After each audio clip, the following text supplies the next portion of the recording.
Good evening, everyone. Hope y'all had a good weekend. I wish I had slept more, is my only regret. Stayed up a little too late, then didn't sleep well. Anyway, today I'm going to be playing Dungeon Drafters, which is one of my favorite games I haven't beaten. I got distracted, I believe, by playing Baldur's Gate 3. Because this came out shortly before, I think it came out in July, and Baldur's Gate 3 came out of early access in August of 2023. So I never finished it, and then I tried to play it again and was lost, and so I tried a new game and then didn't latch onto it. But we're gonna start a new game today because it's worth showing off and worth talking about.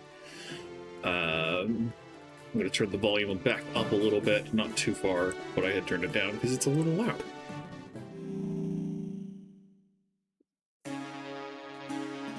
The world of Four Corners is a land of adventure, where magic is cards and cards are magic.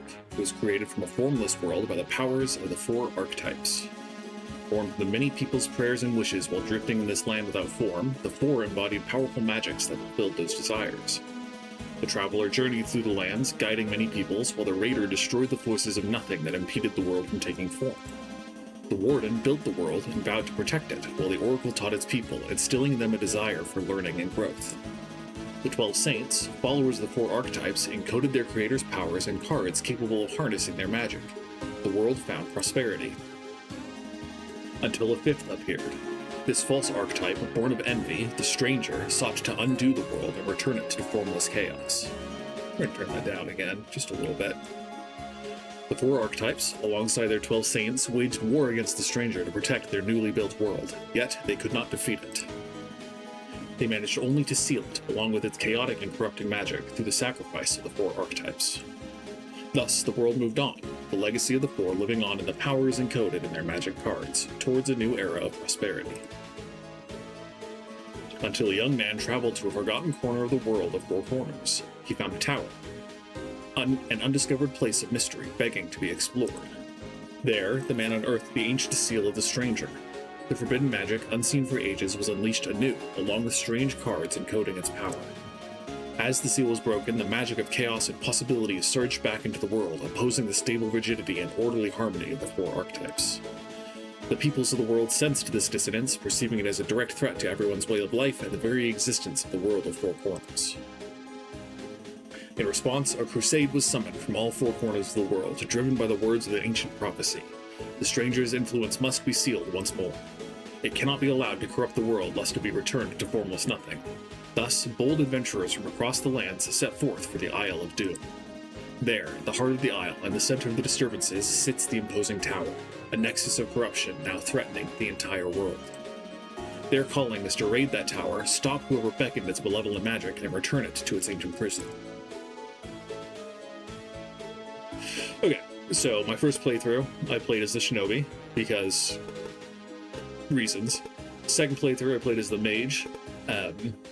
You'll look and see that each of them have two colors associated with them. The important thing to note about this game is that the character you pick, the only long-term decision is what your player icon looks like as you explore through the dungeons. Everything else can be changed at will. You start out with two decks, or with a deck of two colors, and then that changes as you play, and you can build whatever deck you want. So if you choose to play this game, don't stress, you'll be able to do whatever you want. I think the shinobi is a good first pick, and the mage is also a good first pick, because red has some of the most straightforward gameplay, and then green is good for getting you out of tight spots, and blue is good for like support / other big damage effects. I'm going to play as the monk this time, because A, who wouldn't want to play as a big friendly owl man, and B, because the yellow and blue decks are interesting, and I think it'd be interesting to start with these two. So I can read the description. A monk from the Draconic Spires who speaks in riddles and is a student of an ancient tradition of card magic. He is searching for enlightenment.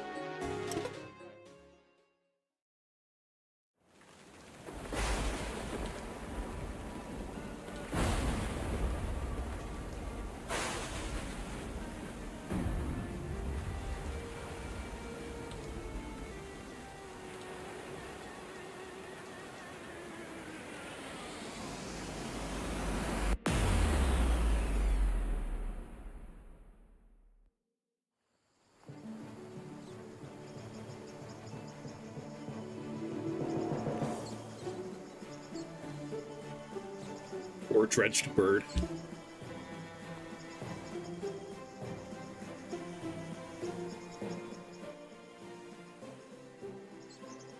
The tower.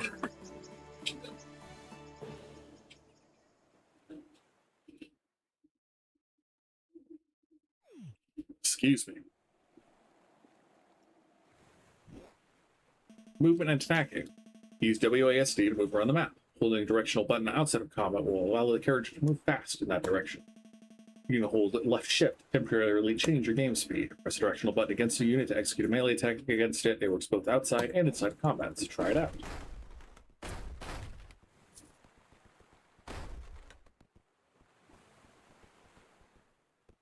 Holding left shift is speeding things up. Actions in combat. During the player's turn, you can execute the following actions. Move, melee attack, cast a card, and end the turn. Moving and executing melee attacks works the same outside of combat. Just press a directional button. To cast a card, click a card with the mouse button. To end turn before executing all your attacks, hold the cancel button Q or click the end turn button in the AP bar. Executing actions will spend AP. When your AP reaches 0, your turn will end. Okay, so you can see that each slime has 2 movement or maybe 1 movement and can attack. And they have 1 red HP bar. I have 10 HP, I have 35 cards in my deck, and I have 3 action points. So let's see.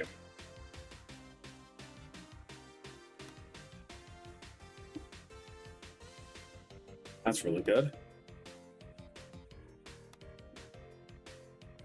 So this is pretty good.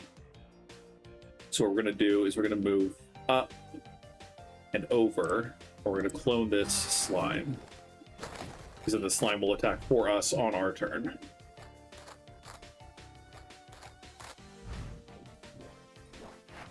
So at the start of turn, you draw a card. You either draw a card or draw up to 5, one of the two. I can't reach and attack either of these slimes. So I'm just going to move here and then end turn. Let my slime move and attack. Gonna move twice, can't attack. Then we just bonk it.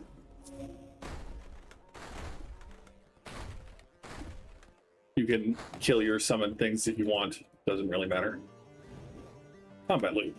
Combat flows in turns. First the player turn, then the enemy turn, then the neutral turn.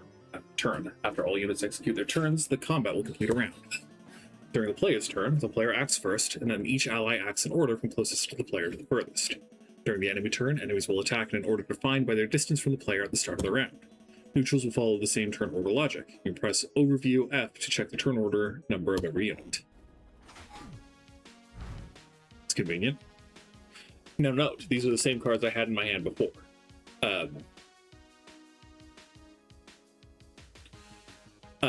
So when I mouse over things, you can see different range indicators. This indicator has the bullet symbol, which means if I move up, I can press this and fire, and it'll move everything this way. I think... No. Okay. The bullet means that it will either go in a direction or it won't affect anything if it happens. So then I'm just going to build a barricade wall here so the slime can't come this way.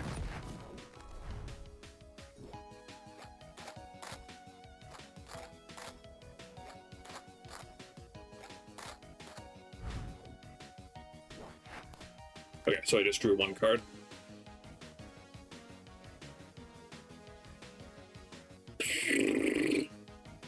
So I think I'm going to summon another wall here, and then move down in here.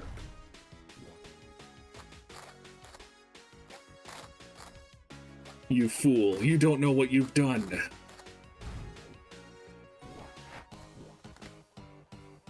Okay, so I'm going to move here, attack this, and move back.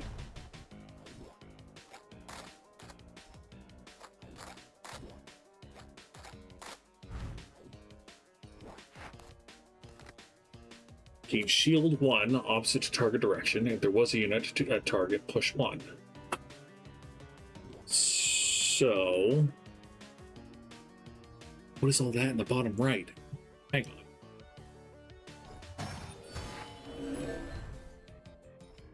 on. That didn't work the way I thought it would. I think I needed to put it behind me instead.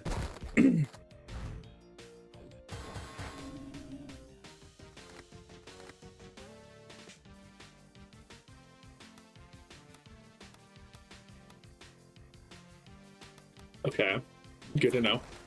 I'm just gonna do that because this slime can't get to me and attack in the same turn. So I'm just gonna do that and then lose my shield. Good to know that that doesn't work how I thought it would. And we can break our own walls. Certain cards and monster actions inflict effects. These diverse conditions persist for many turns. It can be positive buffs, negative debuffs, or unaspected effects.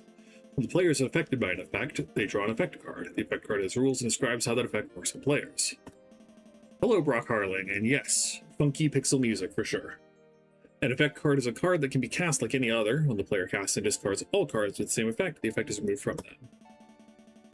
When you find cards that inflict effects, try to experiment with them on enemies and yourself. The results might be helpful in your adventure. So note that this guy has 2 HP and also can attack at range.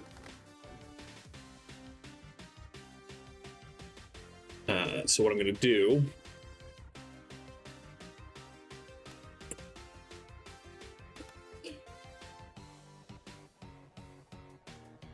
I don't really need to shuffle yet. I want to hold on to that. Shuffling is a pretty powerful effect in this game. I'm going to do this.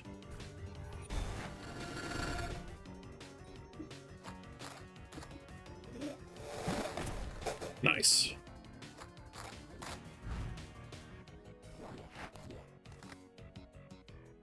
Okay, we don't have any gizmos.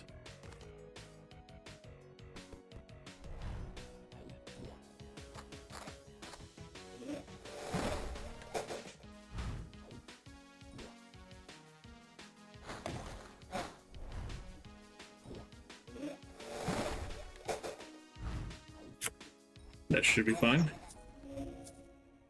I'm not going to attack that statue because it's going to hurt me if I do. Monster actions. Some enemies may execute complex actions that are very precise and difficult to avoid. You can inspect any enemy by hovering the mouse in their position to check their actions. This will show their basic information and the actions they will execute. You can click on an enemy during your turn to check its actions more deeply. This will draw a danger zone of tiles that the enemy may attack during its turn. Keywords and most icons can be inspected by hovering them with the mouse. Remember to always check enemies' actions in danger zones, and you'll be prepared to avoid the worst. So being able to move stuff matters a lot more in dungeons where there are drop-offs and cliffs. For now, it matters less. There aren't good spots for me to attack, or to move to, actually. So let's move everyone away.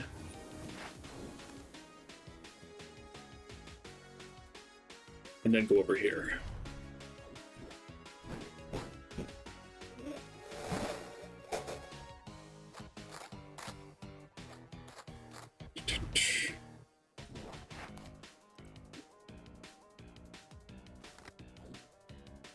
Yeah, that's pretty good.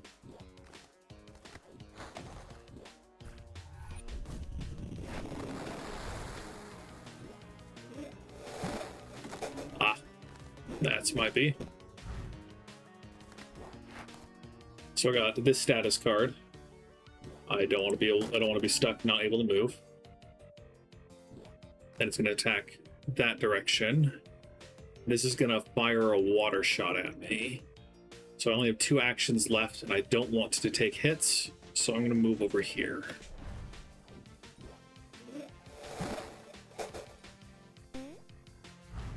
It was going to, but then when it didn't see that I was nearby, it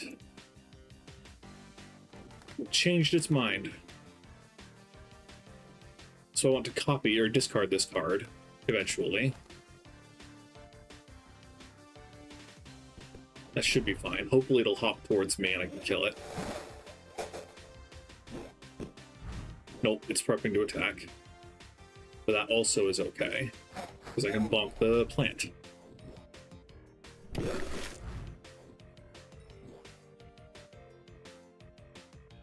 Okay.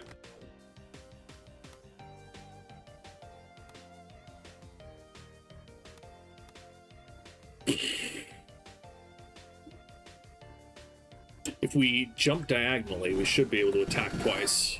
Oh, but it has 2 health bars. Oof. Oof, good to know. But we should still be able to bonk.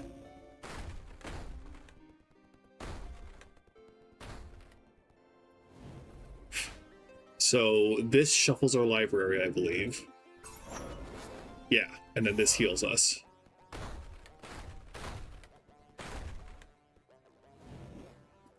Counters on death throws. Some enemies will counter when they're attacked. These actions always happen in response to damage, or sometimes heal inflicted directly by other units. Other enemies will trigger a death throw when they are killed by damage. This is the last action done before they die. Learning to exploit or avoid enemies' counters and death throws is paramount for survival, so strategize accordingly and keep track of every enemy's quirks. These guys are so annoying. So I'm gonna hex it. Turn into a frog. I think that lasts for a turn. Dang. So I should have saved the hex.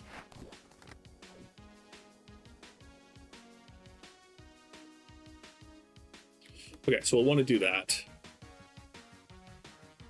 Probably move here and then regenerate ourselves.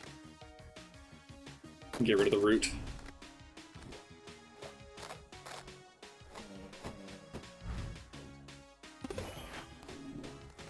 Place a stun trap. Let's do this right and place the shield this way.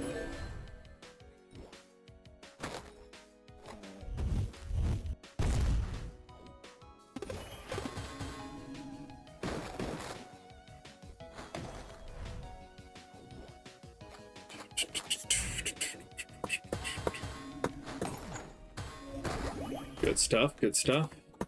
I don't know if the gold we gather actually persists. I don't, because this is just the tutorial stuff.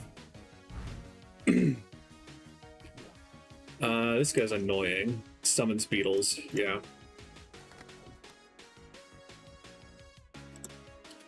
Let's place it there. And then push him onto the stun trap and then move forward. Dang. I looked the wrong, or I should have looked before I chose to move that way. So let's get rid of the root. Move over.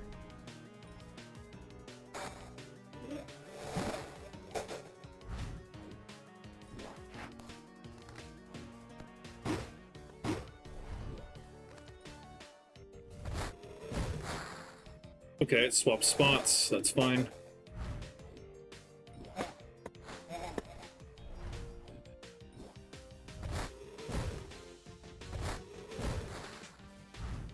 That's okay. So what now? We can actually...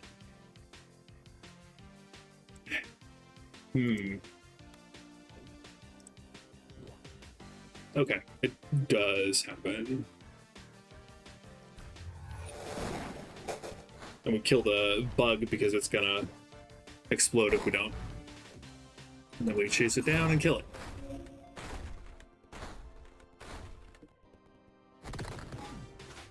Okay.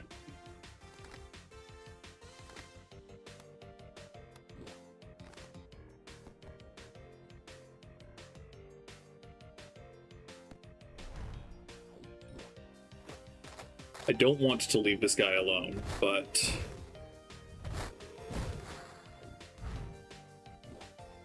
I don't have too many options. I'm going to take some hits from the slime.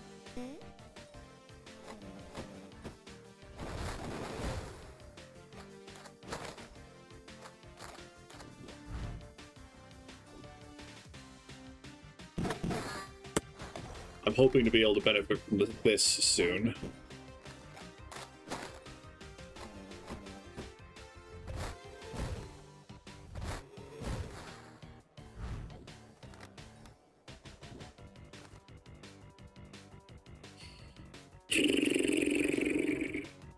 We do this, we'll take one hit from the beetle, but it should blow up the dragon.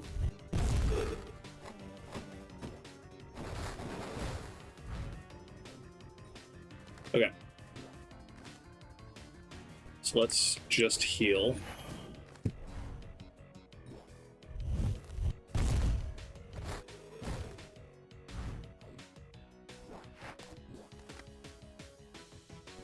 and then it'll just blow up on both of us, and that's tolerable.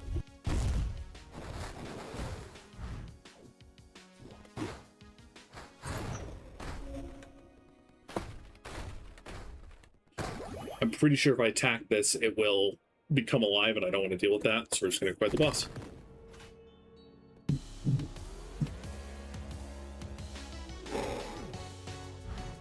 So you can see he's got two little gems. He's got 2 full health bars of this, and then each hand also has a health bar, which sucks, honestly.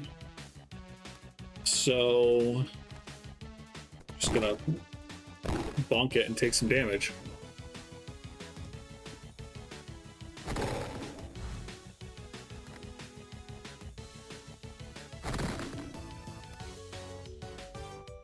Ah, yeah. That's why you can't win this fight, because if you discard it, it just comes back, so that's fine. It's tutorial boss that you're supposed to lose to, I believe.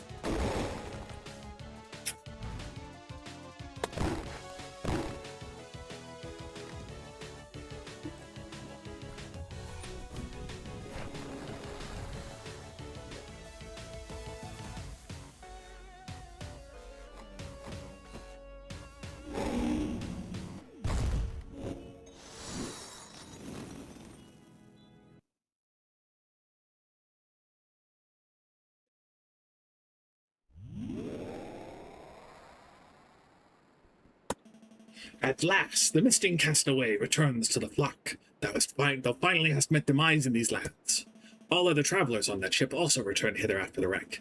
Worry not, child. We of the Temple of the Stone hast a mandate to guide adventurers towards their destiny. This town is big, so thee might feel it ram lost at where to go. There are many adventurers about. Some of the supporteth already set shop in barracks. Certainly many of those folk shall help thee to make thee comfortable hither. Speak to those folk. I advise thee to go to the bank. Members of thy misfortunated journey have received a modest compensation. If thee wanteth to resume thine adventures and go forth into the dungeons, thee should talk to the Labbit in the Crystal Plaza. The plaza will be southwest of this temple. Thee should have no trouble finding it. Thou may now go, child. If thou ever returneth from the stone, I shall be hither to guide thee. Thanks, bird friend.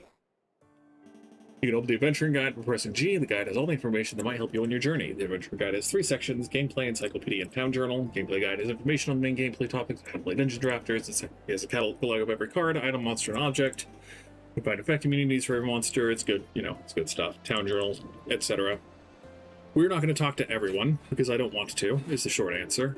But you can find all of the other playable characters and talk to them. Some of them don't want to talk to you, but like the Brawler. Oh, I was wondering why you didn't return with us after the wreck. You were way tougher than you look to survive. What do you eat? What's your exercise routine? I'm mighty curious. Sorry, I got carried away. If you're bored with the town, you can talk to the stagecoach guy south of the Crystal Plaza. What we are going to do is we're going to go to the Four Corners and talk to the masters. Greetings, adventurer. You are the unfortunate castaway, correct? I am one of the archetype masters sent to guide adventurers on this expedition. Evidently, I'm the Oracle Master. I'm always willing to tutor new apprentices, and it might be a new opportunity for you to be under my wing. I can teach you a lot about the Oracle's ways. But since you have just arrived, you should at least get used to adventuring in the Isle before involving yourself in my teachings. You should head to the Crystal Plaza. Got it, Chief.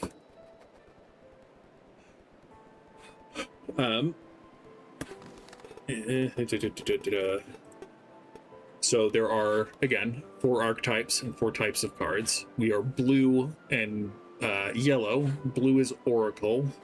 I'm pretty sure yellow... I don't remember the name of the yellow. Guardian, I think. Red is Raider and green is Traveler.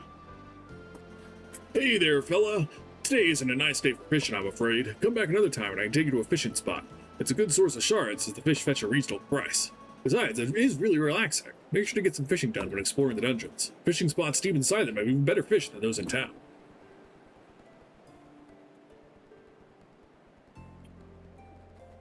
Pretty sure Crystal Plaza is down from here, not up. We also want to go to the bank. That's not the bank. These two flags have mugs on them, so I'm pretty sure that's for drinking. Ain't you the famous castaway? I thought you'd be older. Well, no matter. Welcome to me pub in the Isle of Doom. Everyone wanted to venture to the isle as soon as it appeared. Even though it's been many years since I retired, I came here to help in any way I can. Tell you what, come back here with a good story of your ventures, and I'll make it worth for you. Can see your eyes are once full of ambition, which means you're raring to go on your ventures, eh? Tell me about the loot you're finding in the dungeons around the isle. That's why you venture, no? To get them shards. Anyways, I'm not going anywhere. Too old for crawling myself. When you get to a dungeon and grab some loot, come back and tell me about it. If you go looking for where to go dungeon crawling, talk to the fancy labbit down south of here. He and his friends take venturers to them dungeons. This fancy labbit. You are a new face. Oh, welcome. I am the representative of the Adventuring Stagecoach Guild. We take adventurers to any dungeon quickly, safely, and comfortably, and we already have routes to all dungeons in this isle. Also, don't worry about the fees. During this expedition, the service is free for all adventurers, courtesy of Garada's Adventurer Guild. I imagine you have already checked out the town, right? If you're already settled, then want you to go to a dungeon? We can take you there. Just be ready. Okay, so there are 4 dungeons that you can start out with. I guess technically you can go to the tower, but you shouldn't. There's Magma City, that is primarily red, as you might guess. I believe it's primarily red, secondarily yellow. The Dune Dome is primarily yellow, secondarily green. The Lost Wreckage is primarily green, secondarily blue. And I think the Glacial Library is primarily blue, secondarily green. Okay, so the problem here is that I don't remember whether you want to bring the same colored cards to the dungeons, i.e. if we go to the Glacial Library, we'll be in better shape with a blue deck, or ditto for the Dune Dome. Oh no, this is green. Okay, I'm not reading the descriptions. Traveler is green, Raider, so this is green and red. This is red and yellow. This is white and blue, so this is us, pretty much. Yellow and blue. And then this is blue and green. So let's go to the library first. So each dungeon has 4 floors that are randomly generated each time you go, I believe. And then they also each have their own specific type of enemy that you encounter. Which I think is really cool. They're all designed differently. So we have different kinds of slimes. I believe they freeze you when they die. I don't want to end turn. Summon a fish. We don't have any of our movement things. And these marks say that stalactites are going to fall from the ceiling next turn.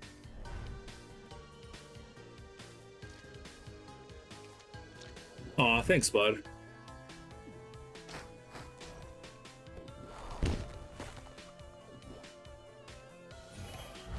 But they can heal themselves, so it doesn't matter too much. I'm gonna try this.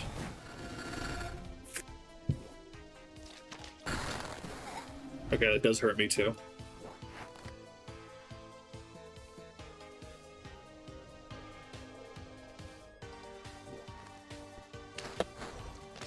Nice.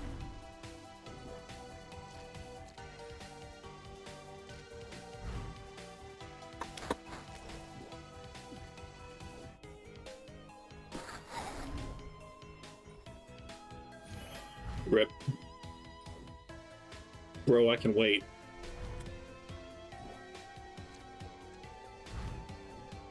It is very advantageous for me to let you come to me. You get more gold if you break stuff in the dungeon, so you always want to do so. These guys are annoying as heck. Just gonna kill this guy.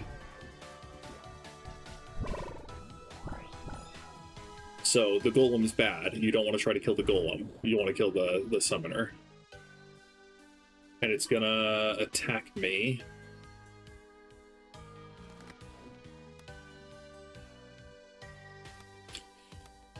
So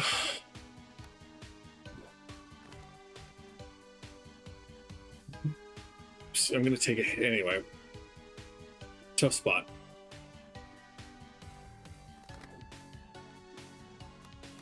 Let's just do this.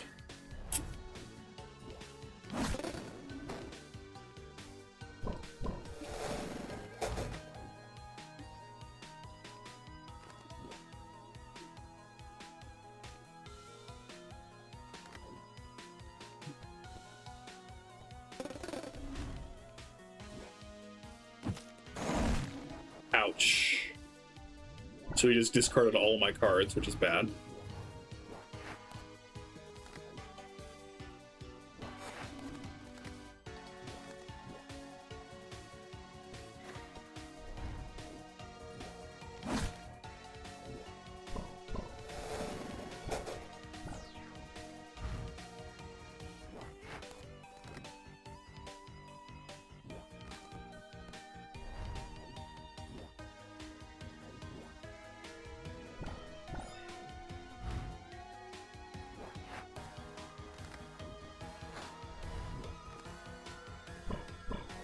The golem shouldn't... Oh, no, he can move first, and that's actually really bad. Okay, okay.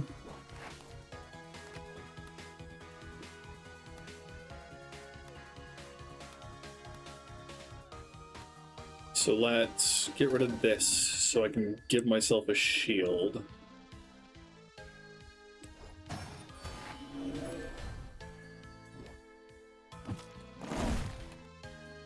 I took 1 damage from getting shoved against the wall.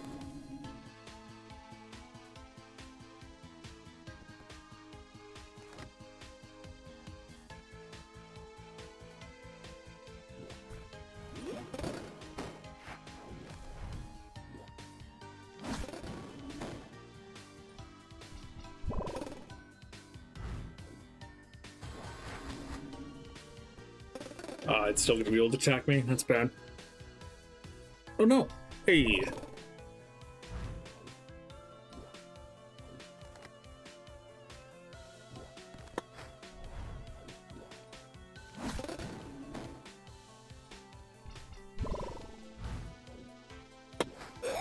Okay, that was a mess.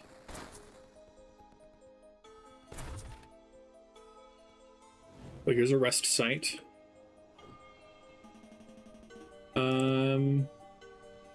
How many shards do I have? I only have 61, so I can't.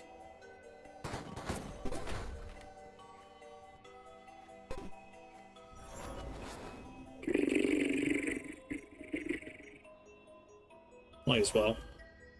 Can't hurt too much. That looks like a fishing spot to me.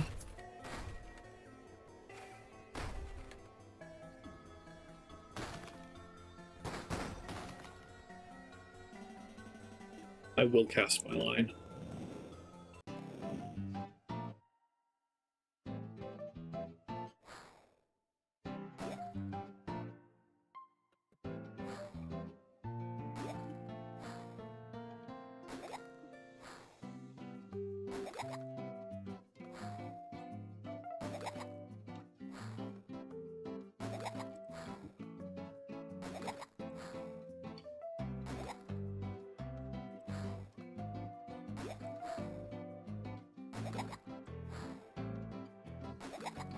Oh no, that's a spike.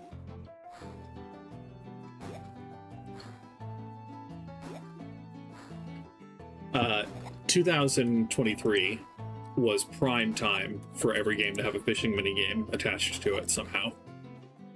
And I kind of wonder what we lost.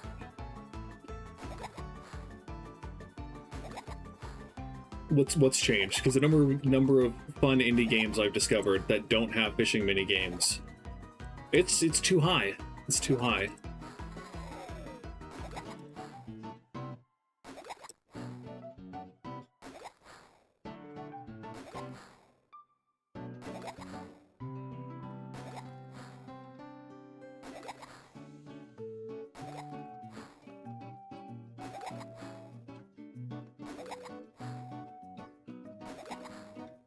Rip.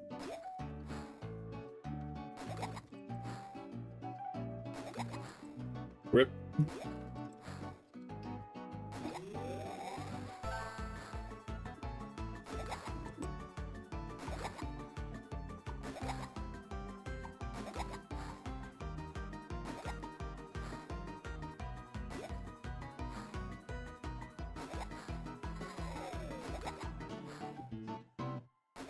Cool.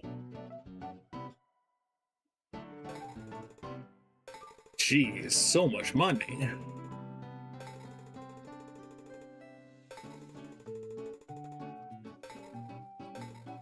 You find and can buy booster packs, and that's how you get new cards, which again, as someone who's a big fan of collectible card games, so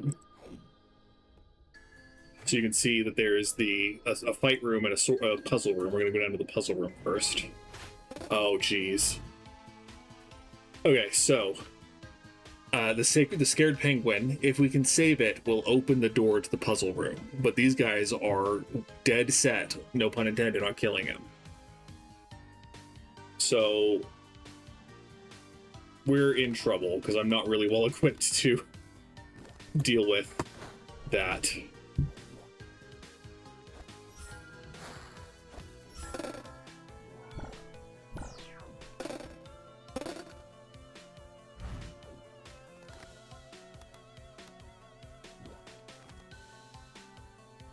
What are you gonna do? You're gonna clap. You're gonna taser. Yeah, I don't think we're gonna do this very cleanly at all, if at all. And we don't have any good abilities. So I think, Mr. Penguin, unfortunately, I can't save you.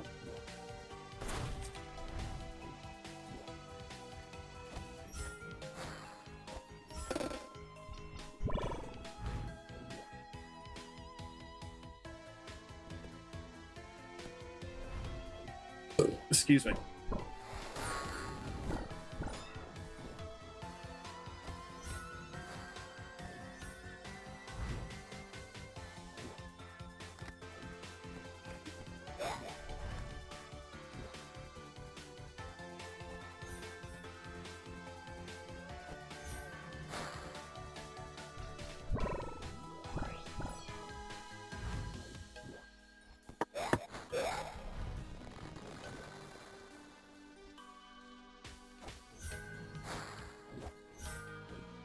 There is ostensibly a way to know which one is the real one. I don't remember if it is the one with the aura or the one without the aura.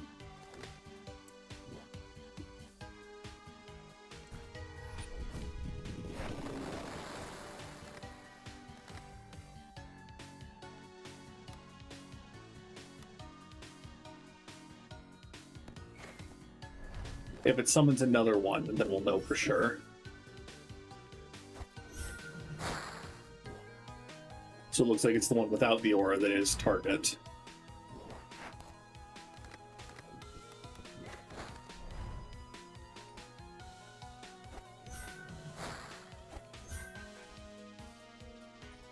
And these slow hexing bombs are... oh boy, they're a pain.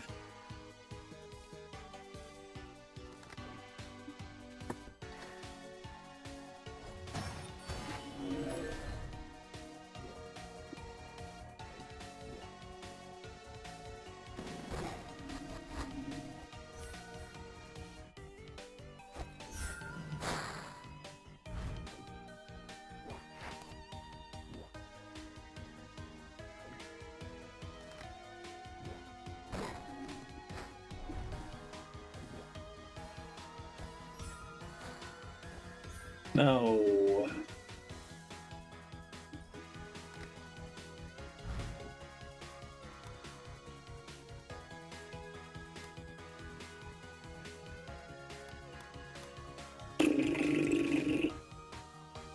You're immune, you say?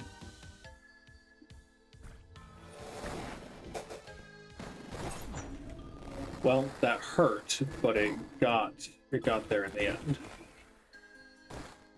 So again, note we did not save the sacred penguin, scared penguin, and so we did not get access to the puzzle room.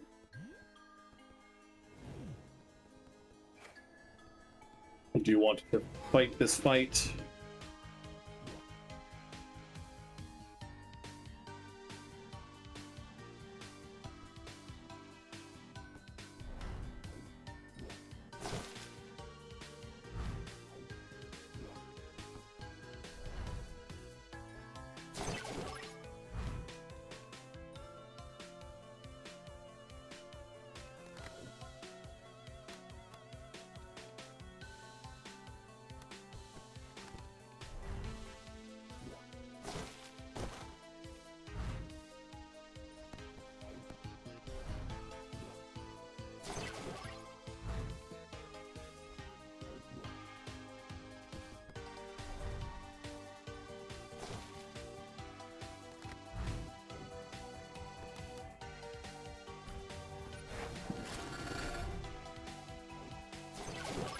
Oh, that's lame.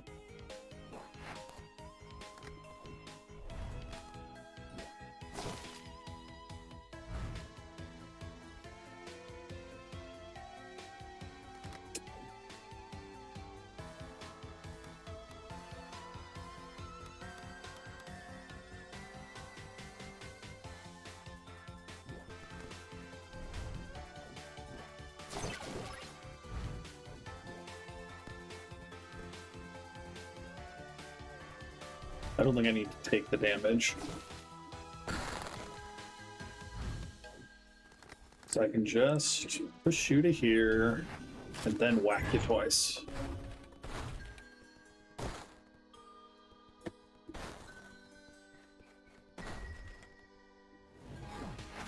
Okay, smaller room. That's great.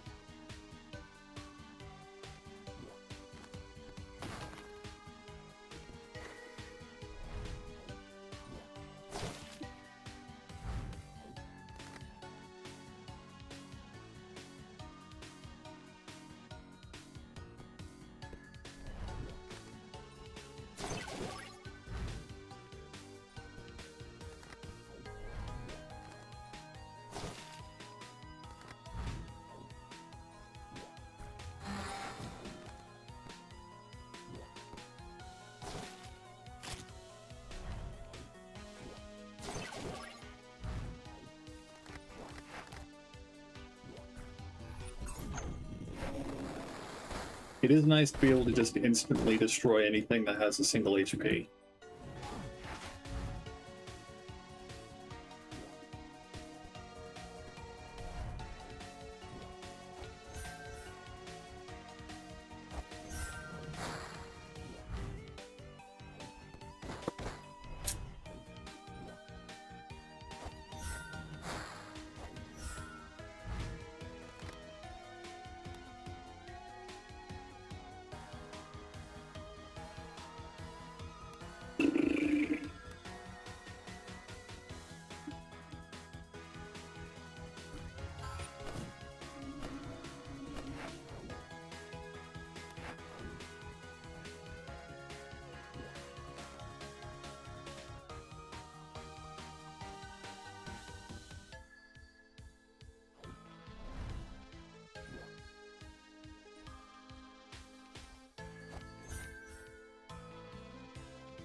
Yeah. Yeah. We'll take the hit, because that'll kill it too. Note that you can still see the turns taking, the action points being spent, even outside of combat. That's how long it takes for those extra status conditions to be destroyed as well. These guys are annoying. So he has a shield on his side. That makes it hard to deal with him.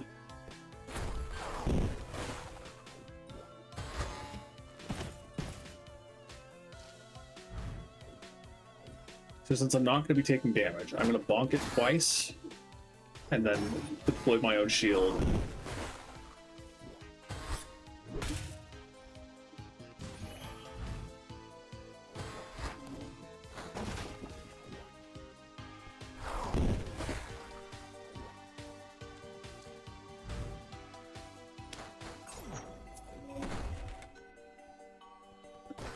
So I don't know if I've ever seen a backdoor entrance to a puzzle room before. Oh no, this is a different puzzle room. Never mind. Okay. So I need to destroy these. And I need to step on these platforms as well.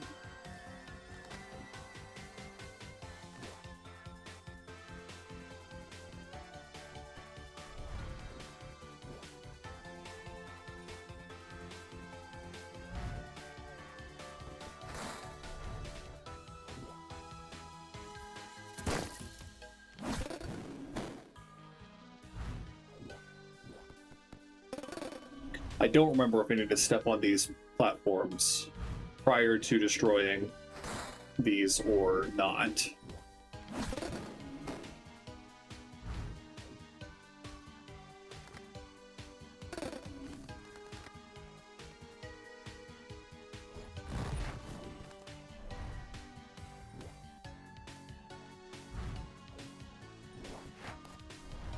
It's worth giving it a shot.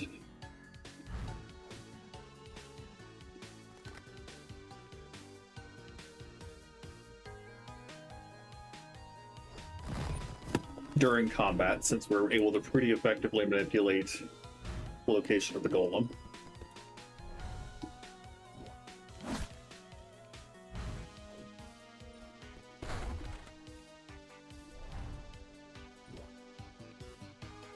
So it clearly didn't do what exactly I wanted, but it might mean that you need to be quicker. And there are certain cards that let you move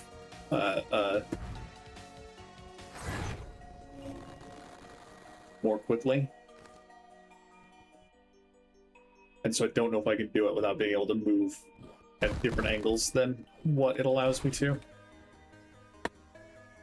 So then we're just gonna accept the loot. Early on, it's rather risky to try to go further into a dungeon.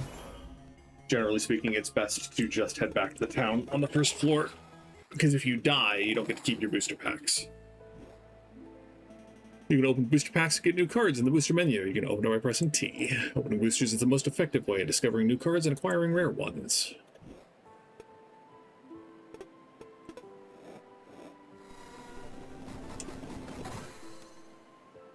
Firing a shot is pretty good, and charm can be very helpful. A lot of information. You can see at the top here the rune level. In summary, when you're building your deck, I can go to the deck builder. Just gonna click through that. When building your deck, you have specific rune slots, and you can choose whatever runes you want, but you're only able to add cards to your deck if you have a certain number of a color of rune. So I couldn't just add this cool fireball spell to my deck. I would need to have 3 red runes in order to do so. But since I already have 2 blue ones, I can add the charm card to my deck without worrying about it. So you can have technically a 5-color deck. It's just not very good because you can only use the basic cards of each color. Excuse me.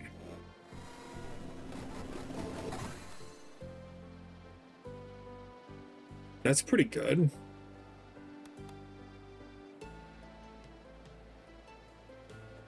I like mirrors, especially because things get tricky when things shoot a lot at you. And we'll open this.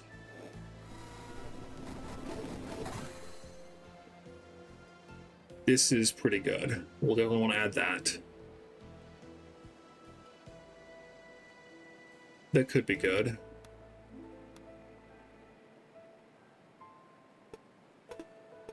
And so we got 3 boosters. We can go talk to the innkeeper. He'll give us more stuff. Welcome, venturer. So what tales bring you? There are lots of loot in the dungeons, then. Maybe I should charge more for the booze, eh? I jest. I wouldn't be that mean to my regulars. Good to know about the loot. Just be sure to come back alive so that collecting don't go to waste, eh? Here, this is on the house, venturer. Enjoy. So I have a new curio.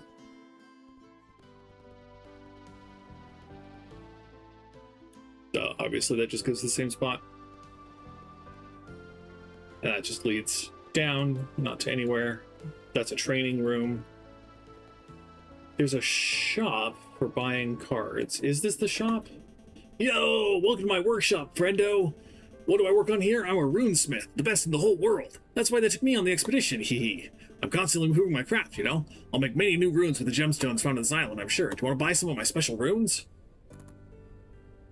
So you can, if you don't want to use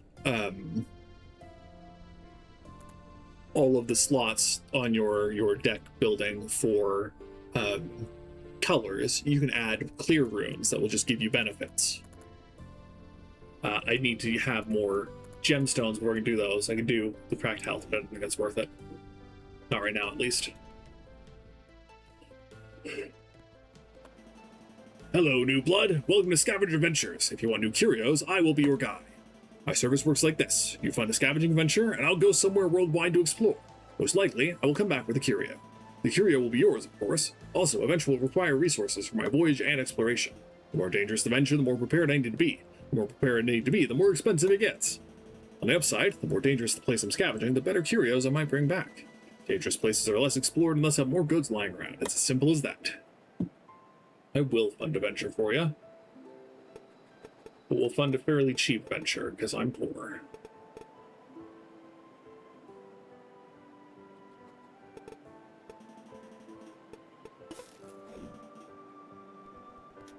Okay. So let's see if we can talk to the masters yet. It's like it. Good tidings, traveler. Great view, don't you agree? I'm a master traveler. Yes, I was sent with the expedition to help, but also to sightsee. Traveler is a forward-looking archetype. It is recommended for those who are freedom-seeking and like to move a lot. I can teach you. Are you willing? Generally, doing all of the quests is good.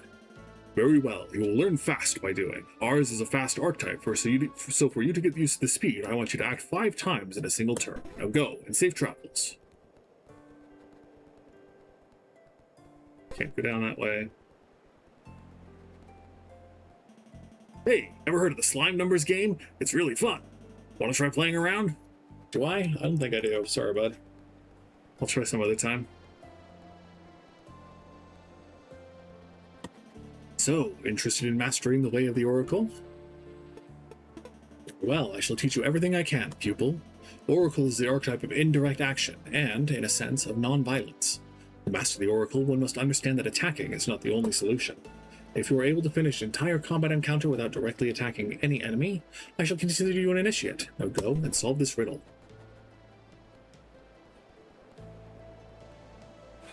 Hello there! Good to see you, champ. I'm one of the masters of the expedition sent to help with the adventurers. However, I wanted to try to tackle that tower myself. Unfortunately, the powers that be forbid us VIPs from going into the tower, and we end up corrupted by the stranger. Bummer. Anyway, Master Raider in the flesh. We burn things, we break things, and we bring the pain for justice. That is how all Raider users should live by. So, want to burn, break, and bring the pain for justice? Yes, I do. Sweet! I knew you wouldn't let me down. You are now my friend first and student second. Raider is the archetype of action and swift justice. We pride ourselves in solving everything as directly and quickly as possible, to the point of recklessness. Just kidding. There's nothing reckless in meting out justice! My first challenge for my newest student will be to kill 3 enemies in a single combat turn. I believe in you! So, obviously, you need to tune your deck to meet these challenges, which can be a lot of fun. You can also talk to basically every NPC. I'm not going to, because I don't want you to voice every NPC, but you can talk to them. And now I don't know where the warden is. You can check the guide. Master Raider, Master Oracle. I think that's the Labbit. Is the warden up there? Also, the banker is in the bottom right corner, so let's go over there too.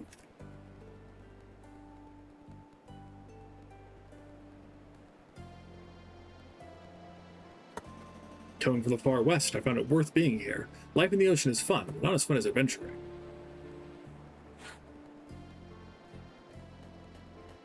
There you are. A fresh face. Are you the castaway? How are you? I hope you are well. I'm the Master Warden. I have been sent here to teach adventurers and oversee the construction of the entire town. I must say I will be pretty busy from now on. You look the part of an adventurer, so I must assume you were looking for my mentorship. Well, are you? Do you want to learn more about the Warden? Good.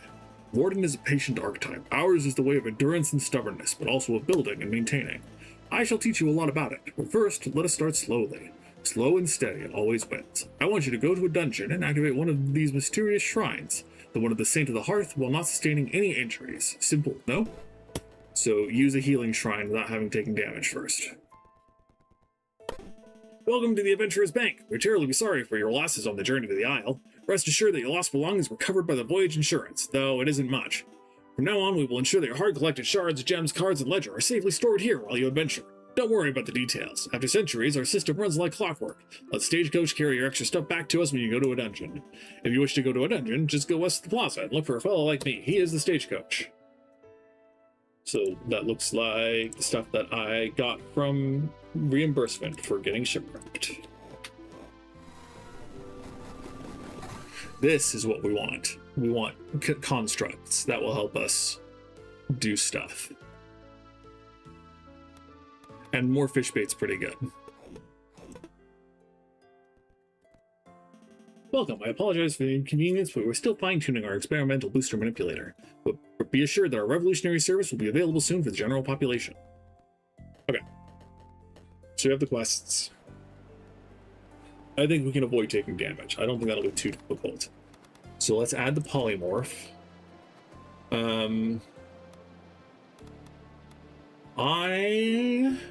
Let's see. These have been middlingly useful. I have, like, Fateful End's okay. It's great for taking out weak things, but Crystal Trick, I'm not a huge fan of, so we'll go down on that. We'll go down one frog the week. But summoning allies is really good. I don't really want Barricade. I think that's okay. And then we'll just go with this for now because we don't have that many good cards. So let's go to another dungeon.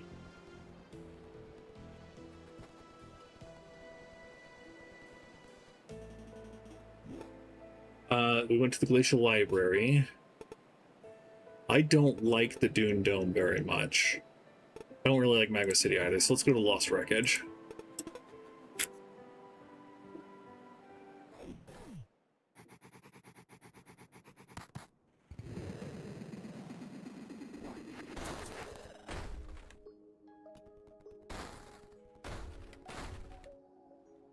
Okay. That crab is gonna blow up. So let's polymorph the pot into a slime for us. She's gonna charm us. So let's summon a buzzsaw, and then we'll just take the charm.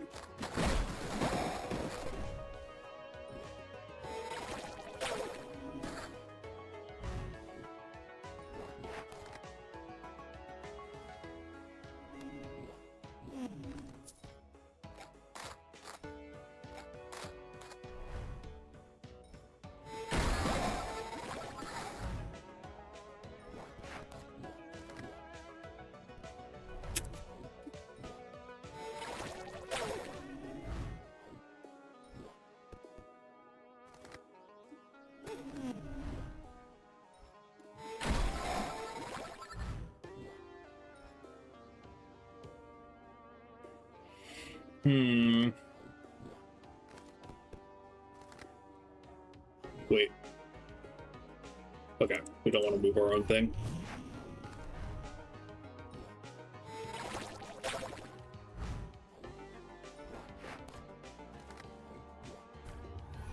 Here we go. So stealth is annoying. I believe it means you can't attack them. Cannot be detected by enemies. It becomes untargetable by most effects that require a specific target. Still, then the unit executes an attack or suffers damage. Okay.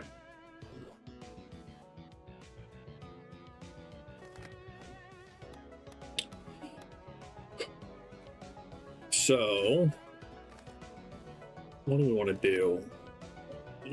Shots tend to get broken by obstacles, so I don't think it'd be a wise plan to do that. We'll try to stun here. Oh, that's gonna be good. Do that. See how it goes.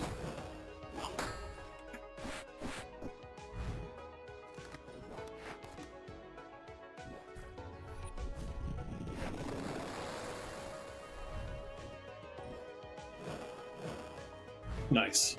Obviously, we're gonna have to deal direct damage, so we don't succeed that challenge, but that's okay.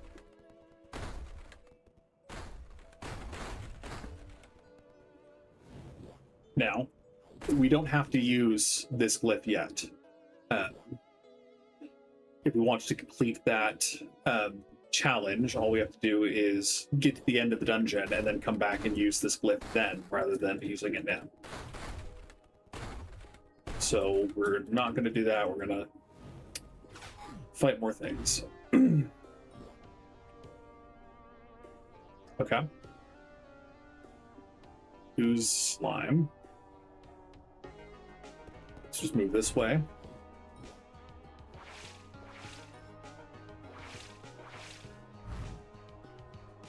One, two, three.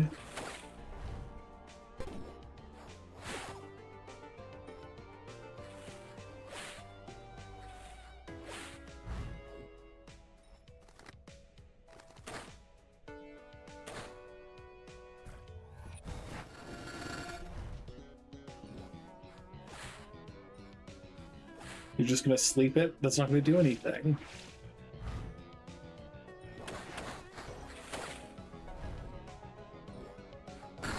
There you go.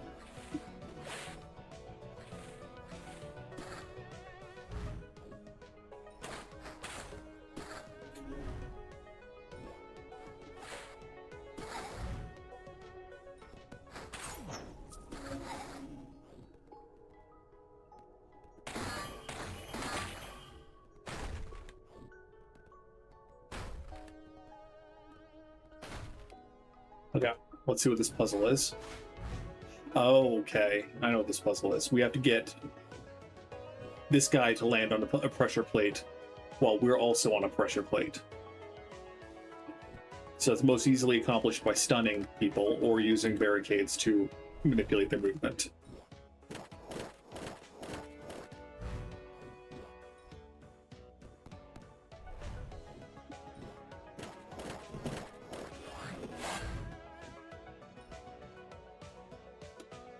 I don't think I'm going to be able to get him to do what I want him to.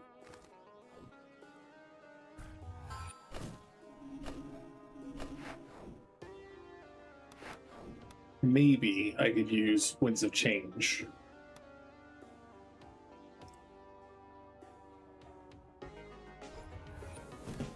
And if I root him...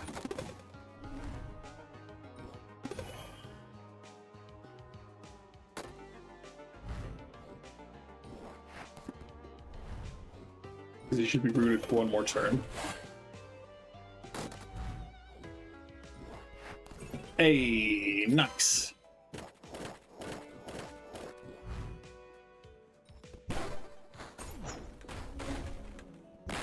And you do have to destroy the bones, otherwise it'll get back on. So you get loot. Almost always a treasure chest, which will almost always have a pack. And we'll take a free reshuffle, because why not? Okay. So here's the way out. So we jump on this shrine, it goes us to full health. And then we go back down. We jump on this shrine, and we succeed the way the word request. And now we just hope that we don't get killed.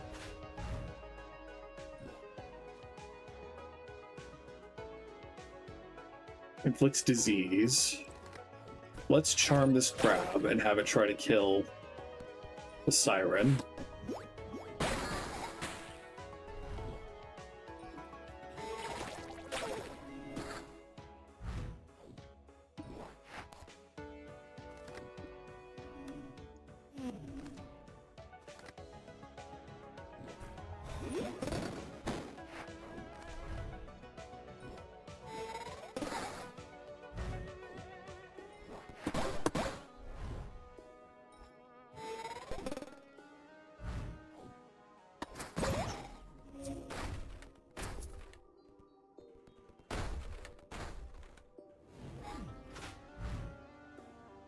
I might be able to win this combat without inflicting direct damage.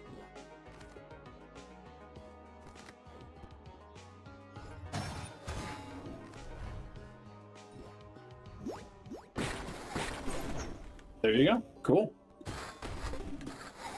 Easy peasy, I guess.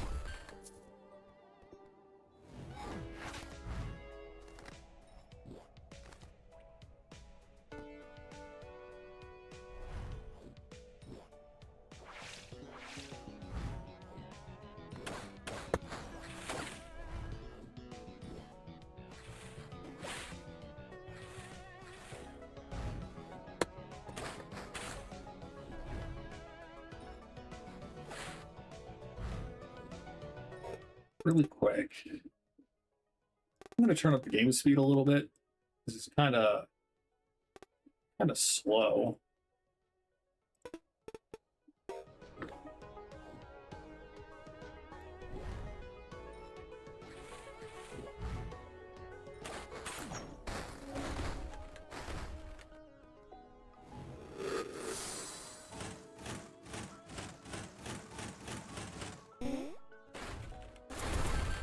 Nice. I'm also glad I don't have to fight these parts.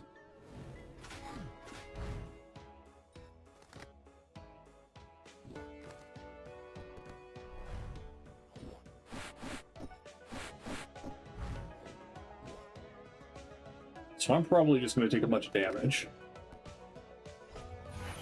So I'm just going to heal and then get exploded. Get rid of all the disease. I'm going to try summoning a fish here. Unless I can't summon a fish without a target to lure, which makes sense, but it's kind of annoying.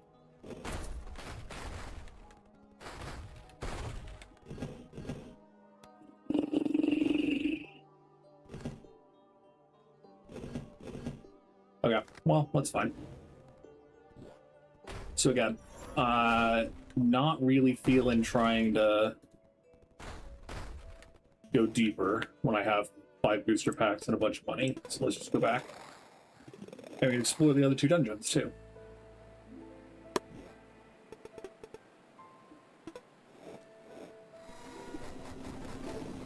Yes, higher likelihood of traveler.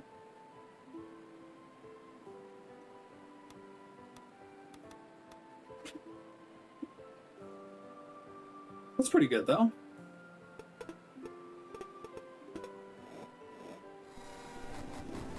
Hey, more summons.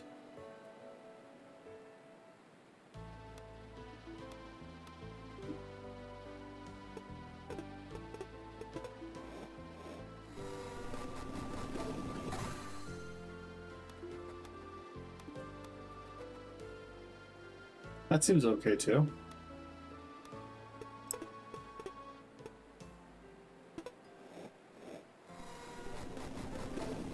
A stranger card. Tunnel vision's pretty good if you can use it right.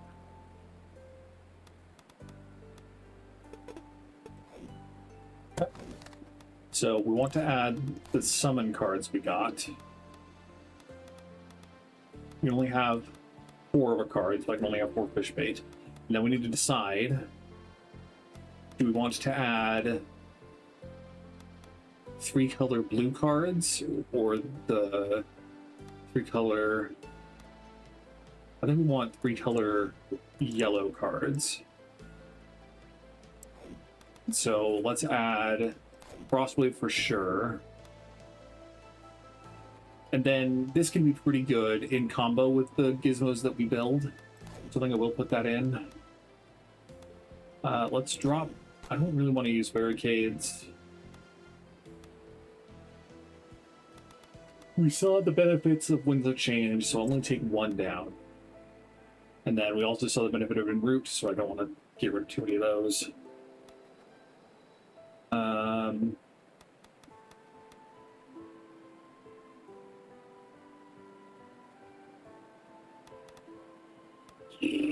Yeah, we'll get rid of the last crystal trick. Please tell me that's saved. Okay. Okay. So let's go turn in our quests as well. Finally returned. Here's what I found.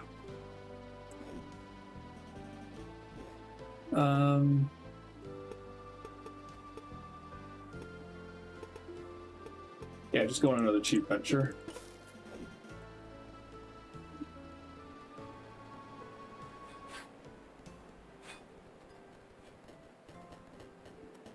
Any news? Good. A good foundation allows the greatest ability. By learning the basics, you'll become a master in no time. This is for you. Hard work must be rewarded. Cool. I like ale. And they give you more quests eventually too. I guess they continue your requests. Hello, time for more advanced practical exam. I want you on a dungeon floor to heal yourself by at least 12 HP and negate attacks at least 4 times. That should cover the bread and butter of Warden's defensive toolbox. Until then, I'm assuming avoiding damage is going to entail shielding, so we might need to add more shields. Greetings, my people. How does your task? Perfect. A proper showing of how the Oracle can overcome obstacles without getting too involved. As we observe the battle without getting our hands dirty, we are able to learn more, and by learning more, we improve our plays. As promised, you are now an Oracle Initiate. Accept this reward for your efforts. Seems okay. Summoning a bomb beetle is pretty good too, and another polymorph is pretty good. Greetings, my people. Now that you understand the foundation of the Oracle, it is time to ask you to practice the 2 major fundamentals of our playstyle. I want you to cast many phantom cards and summon many monsters while exploring a dungeon floor. 4 of each should be enough to improve your understanding. Now go and solve this riddle. 4 phantom cards, you say? What's a phantom card?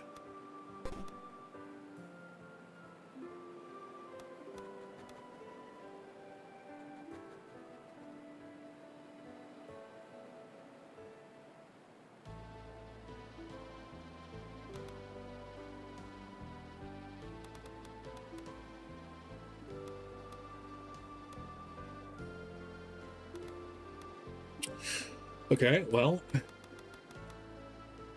I wouldn't hate playing another Reflection, and I would like to play another Polymorph. Oh, we can take out 1 fish bait.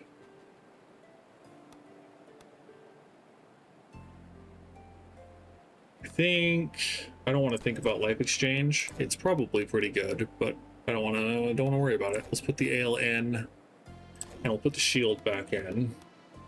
We'll take out an en route and a stun trap. Well, actually, let's take out 2 stun traps. Okay. Eventually, you can buy boosters. I don't know how long it'll take for us to get to that point. They're still building stuff, and so it's possible. You seem like a reliable adventurer. My collection is progressing smoothly, but I still have leads on unique cards I can't get my hands on. This is why I need reliable people to go after those leads and help me collect those unique cards. Not for free, of course. I'm not an adventurer, not even a returner. Yeah, if I die, there's no coming back for me.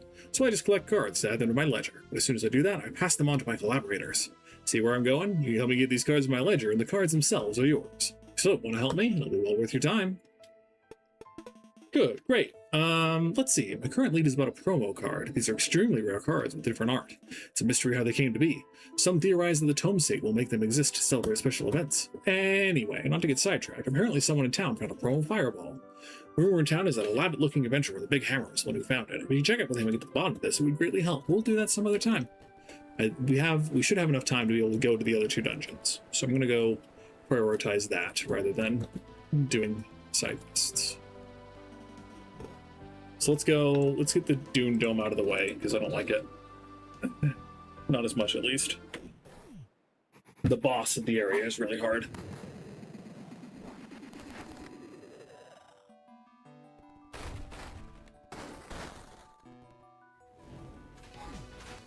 Okay. So the training dummy, you need to be able to deal its total health and damage to be able to open the door. And so there are ways to do that. But it isn't the easiest.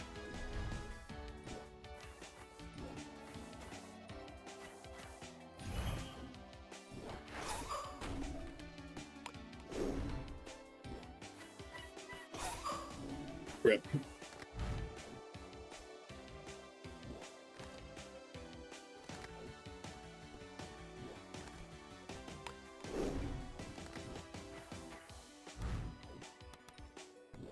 We'll just take the other hit.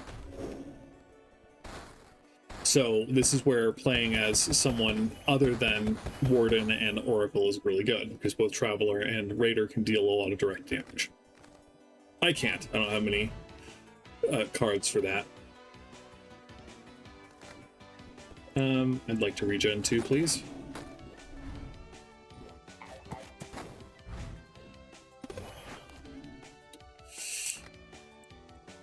Oh, I can't target it. That makes sense.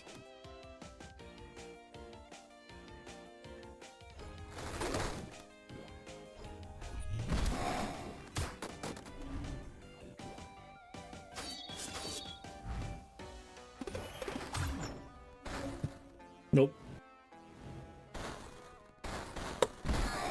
That was really dumb.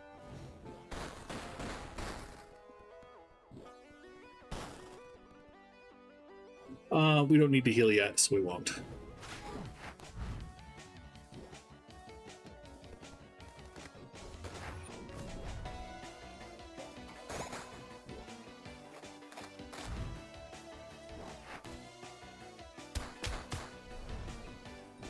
I'm not sure what this time obelisk does.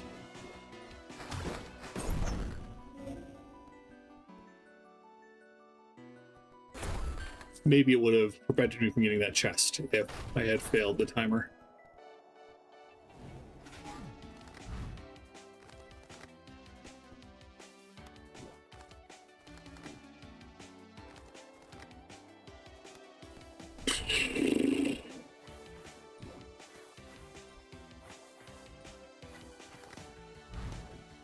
So let's see if shielding will protect me from their explosive attack.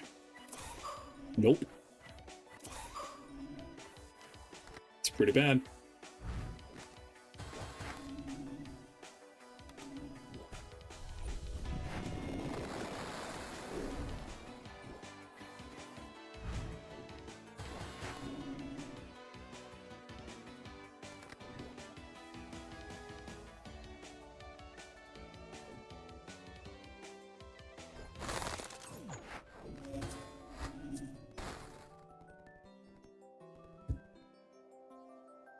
Yeah, let's go back and heal real quick.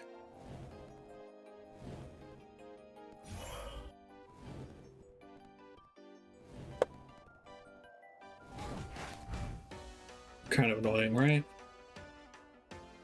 Yeah, first claw's pretty strong. But hey, if you're just gonna walk up to me, then I'll deal with that. That's okay.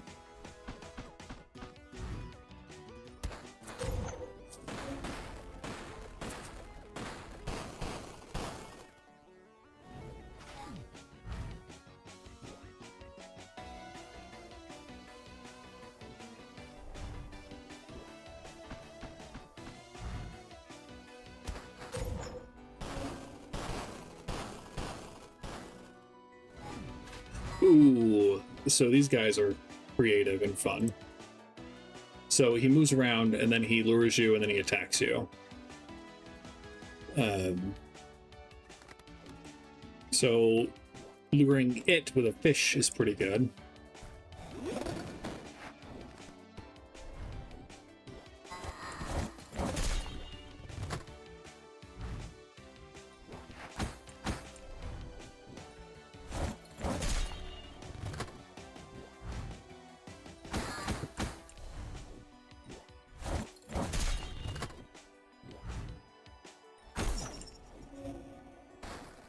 Once combat ends, most things will stop attacking, but you can also destroy them.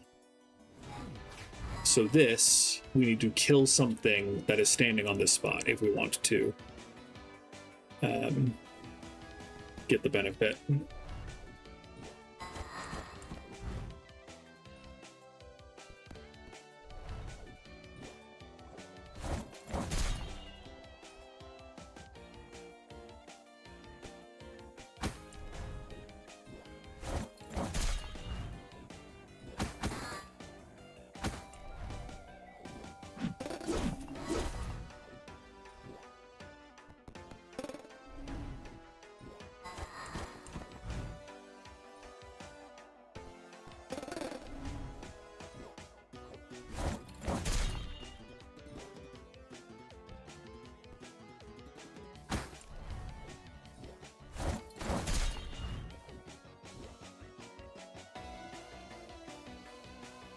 So there's a way to get it to move a specific direction. I just don't remember because it's been so long.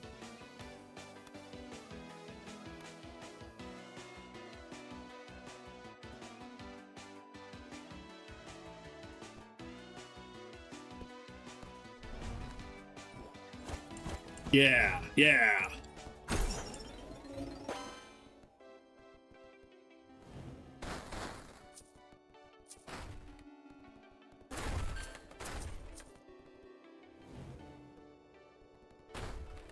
Um,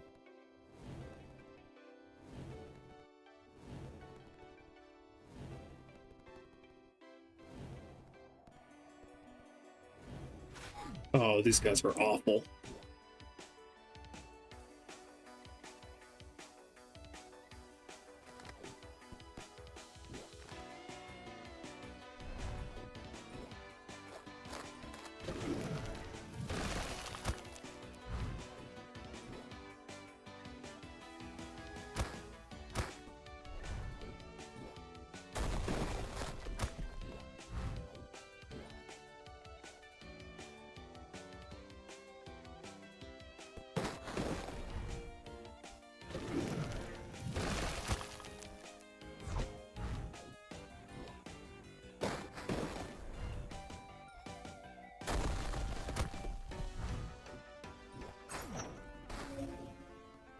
Okay. And then that is this whole section cleared. Okay. So yeah, let's again go back.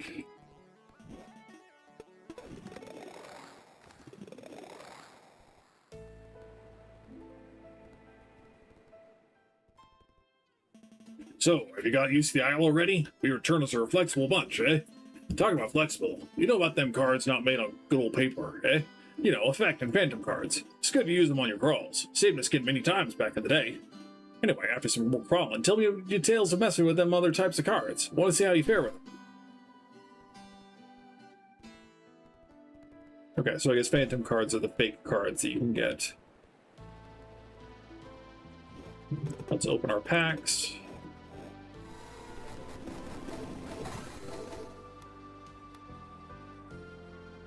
Blaze Sage seems okay. Leaf Sage seems pretty good.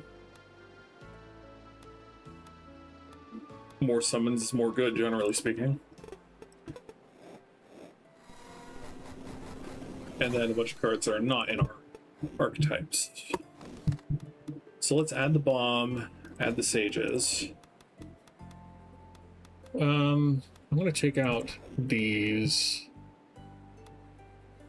I'll go down one, because not many... This is good for killing weak slimes, but that's about it. So we'll do that. And then let's go to the Magma City.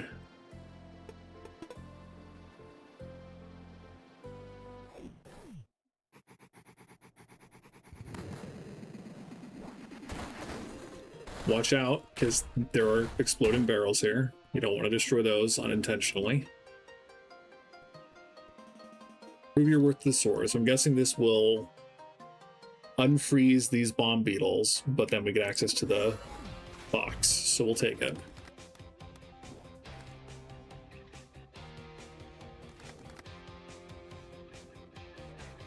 Let's just end turn.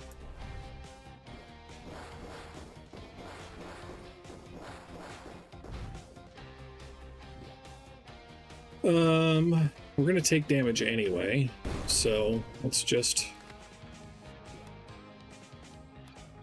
blow up a little.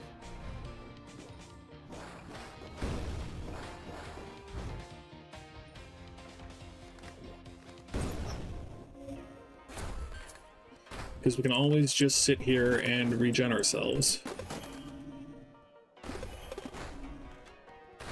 And it's our quest to heal ourselves too, so... These guys, I believe, are kind of annoying.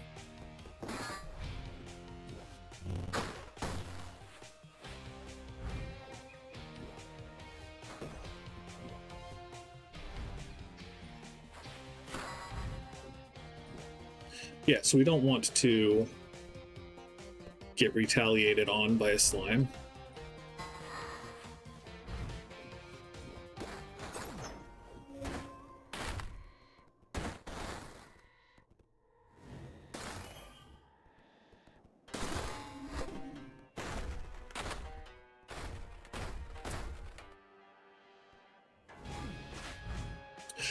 So this guy has a key, and I believe we need to kill it before the key disappears.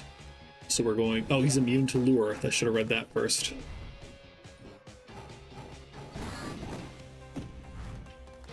Are you immune to charm too? Yeah.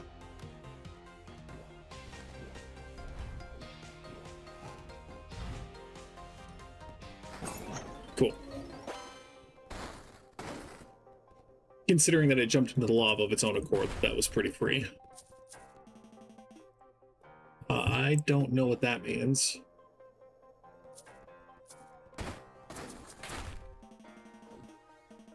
Oh, hero of legends, hear our tales. Knowing both lies and truth is the only way forward. The origin of the raider, as told in the tales, was a violent one, as the very earth split apart and ejected the eastern wolf with a pyroclastic. What's a pyroclastic? That sounds more like an adjective than a noun. A pyroclastic of molten rock and solemn ashes. Scholars hypothesize that if the tales are true, one among the many volcanoes of the east would have had the first eruption, one that gave birth to the raider.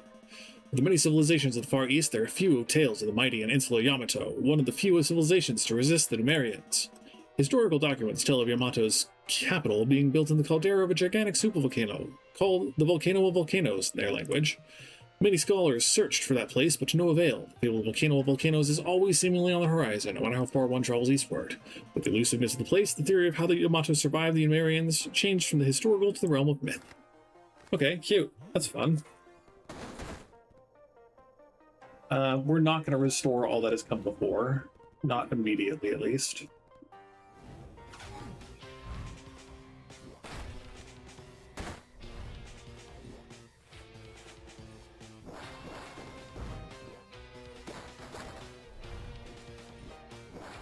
I don't really have any way of dodging. If I could deal ranged direct damage consistently, I'd be able to do that, but it's easier just to eat the damage. You're kind of annoying, so I'm going to charm you.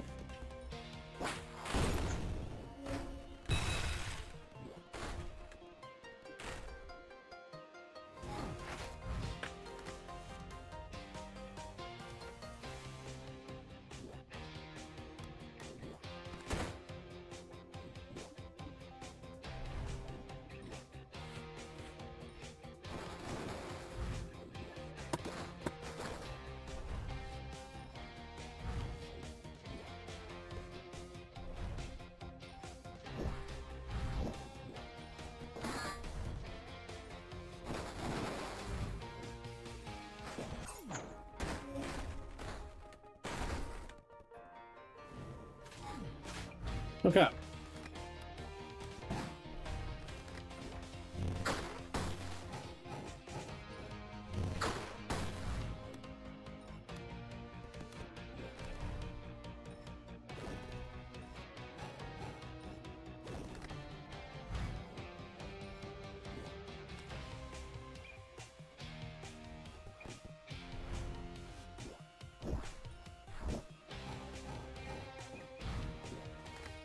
I don't really want to give it regen too, but I'm afraid that it's going to escape next turn, so I'm a little too late to make that choice. We can try. See if Root prevents it from escaping. Nope. Cool. That's fine.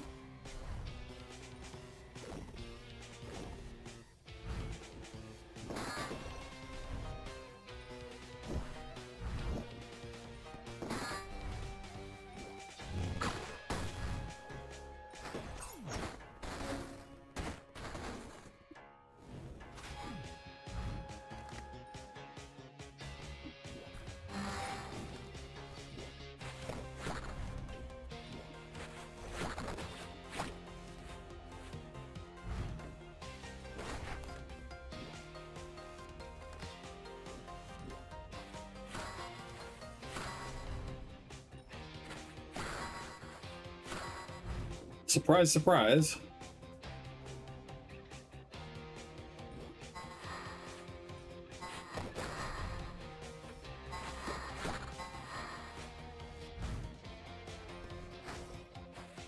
It didn't have any space to spawn its weak slimes, so it couldn't.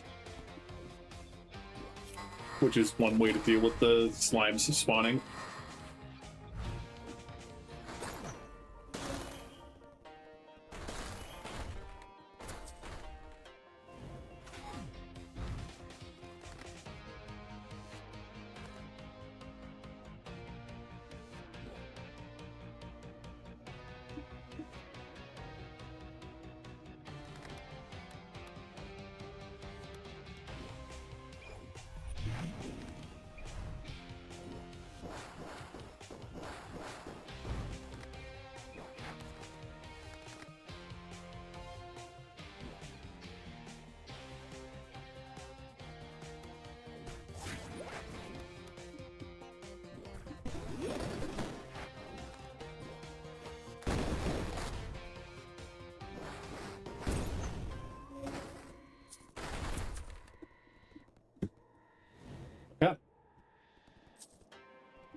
So we've got about half an hour left.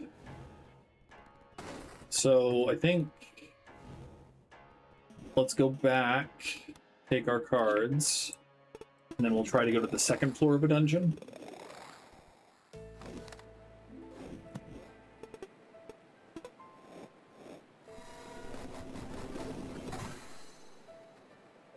Okay, that's pretty good.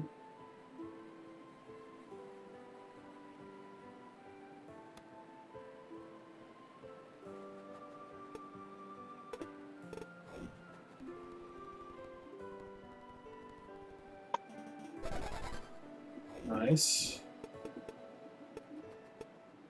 I have a lot more money now, so let's go to a more expensive venture.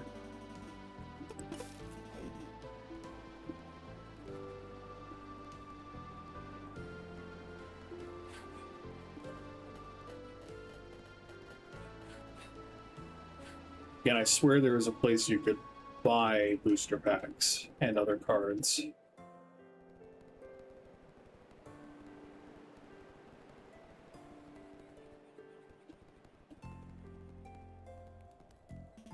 Hello, adventurer. I see the gleam in your eyes and some potential, but be careful. I've seen many like you fall into hubris over the years. Yeah, just NPCs.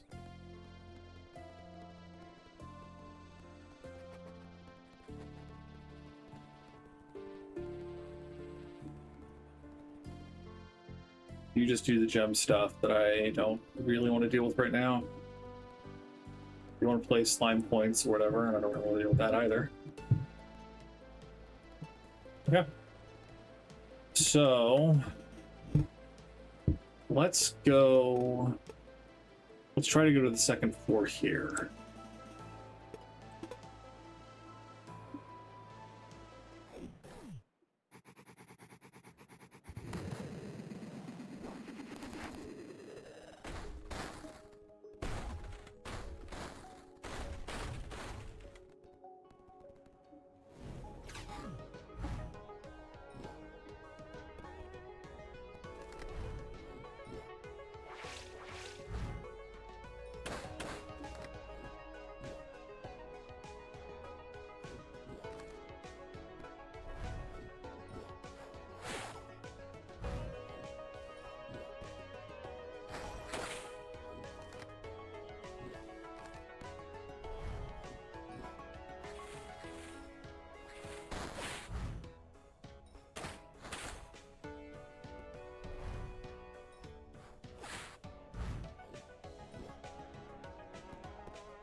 You look nasty.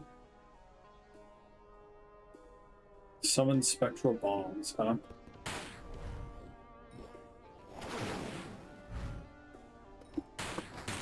Most summons will disappear if you kill the summoner.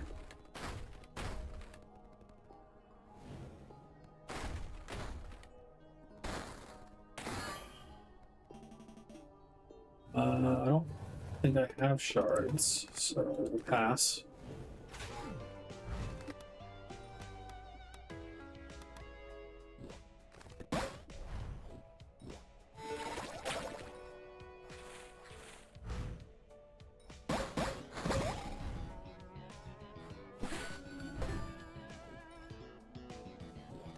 So I just need to cast a phantom card, I guess.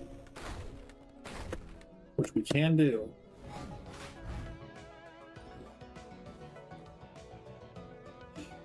For this, I think you need to hit both things in a single turn.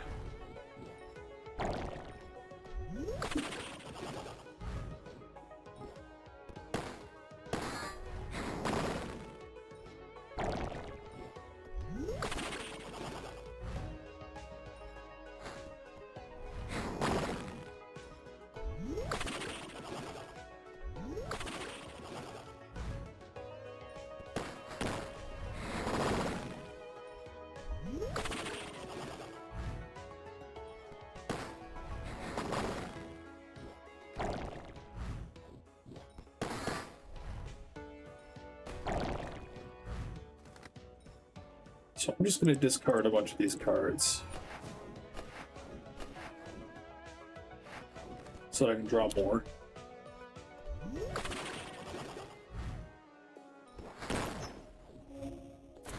Because we have at least one set of cards that will let us activate this so we can get to them.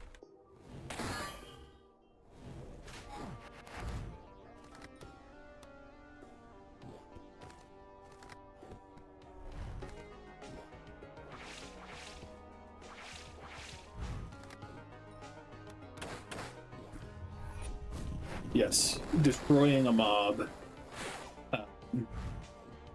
does not let it trigger death abilities and does not let it do other inconvenient things.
Excuse me.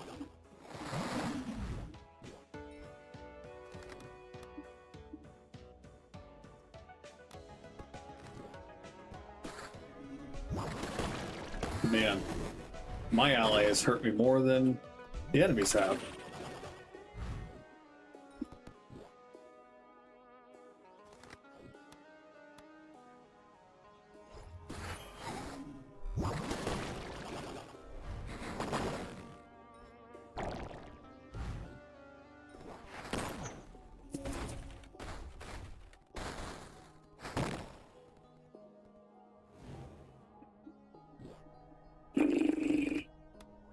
Yeah, I think we can take these guys.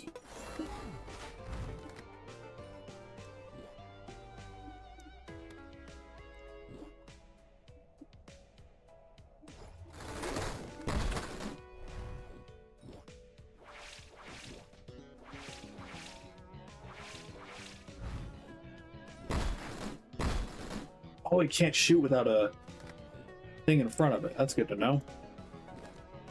Or with something in front of it.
bastards.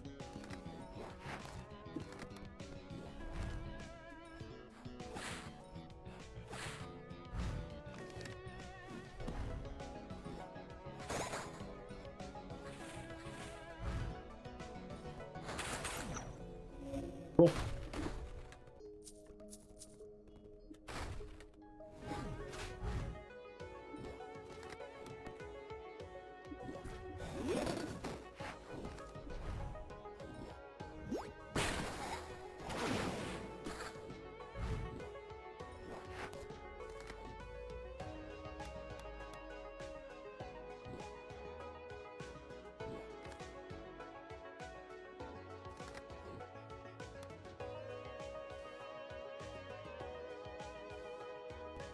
Okay, we're just gonna have to take the hit from this.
Sure.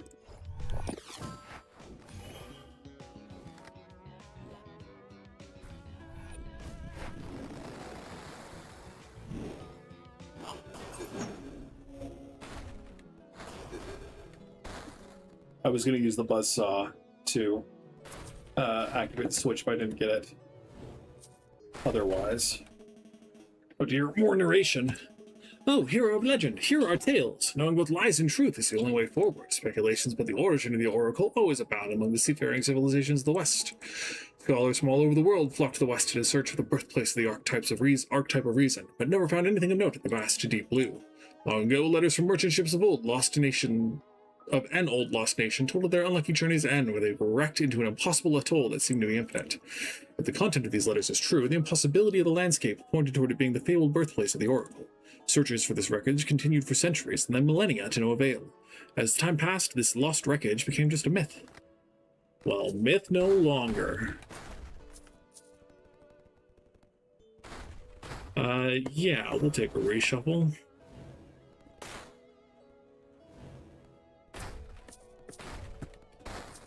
And as promised, let's go to the next floor after we take the free heal. You have to make it to the transport room of the next thing. But you can activate quill shrines to save your progress inside a dungeon, allowing you to continue crawling where you left off if you don't want to lose your progress when you need to save and quit.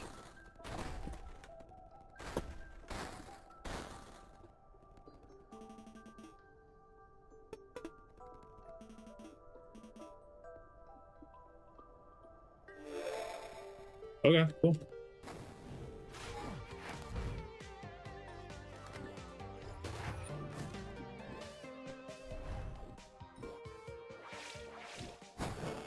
Bastard.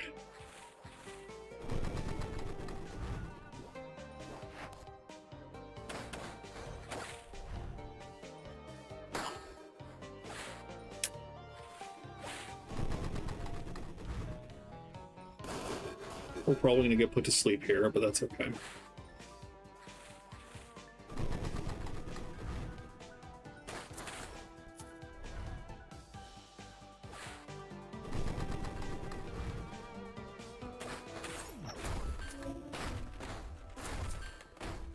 So much loot already on the second floor.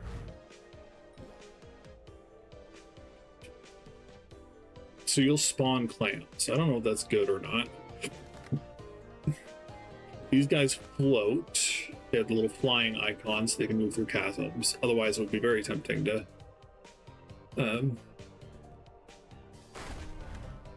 try to knock them in.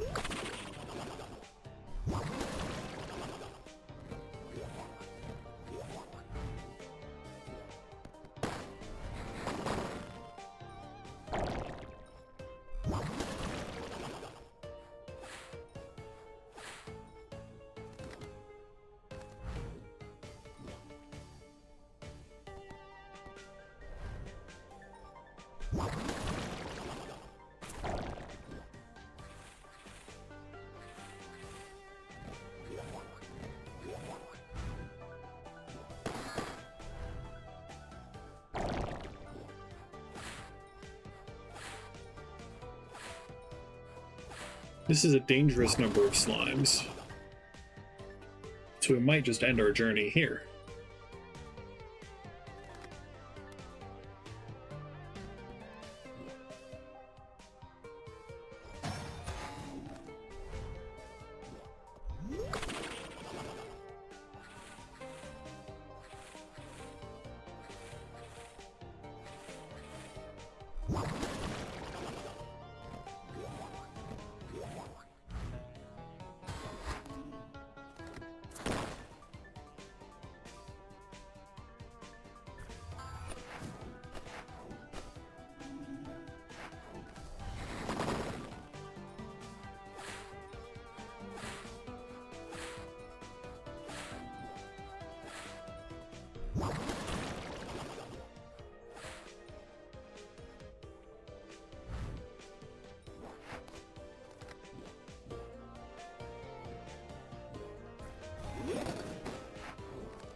Yeah, that was a little too much to hope that they would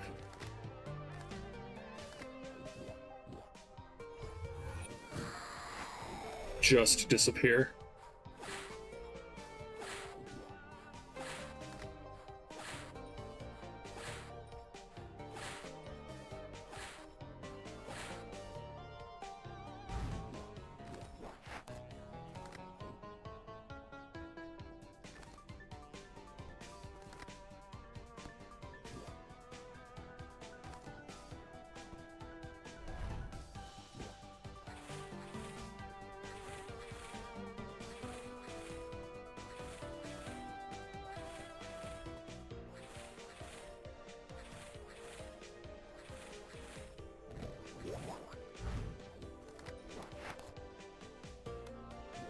There.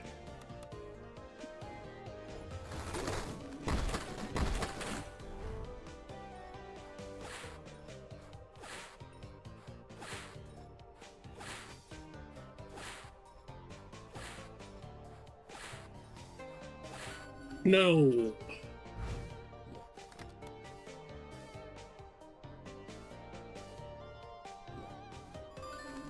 Rip. Because at least one slime is going to jump in front of that now.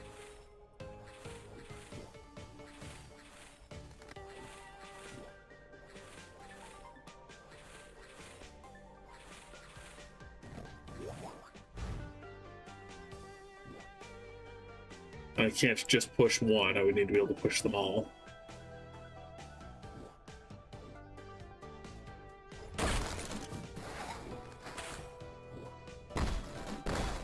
Dang.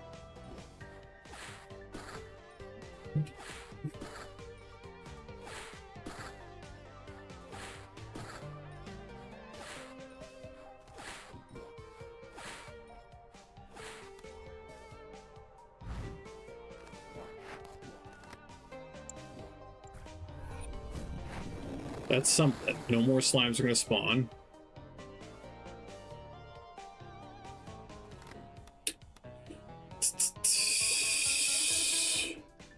I'm probably in a better place if I don't move from here. So I'm just going to do that, and I'll play that on myself.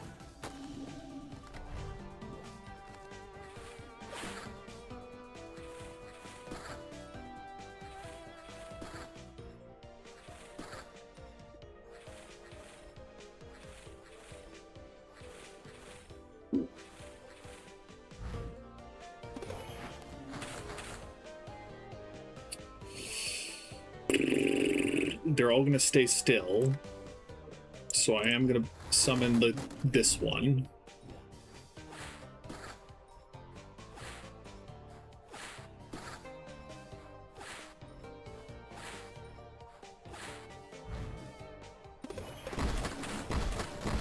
I can at least do that.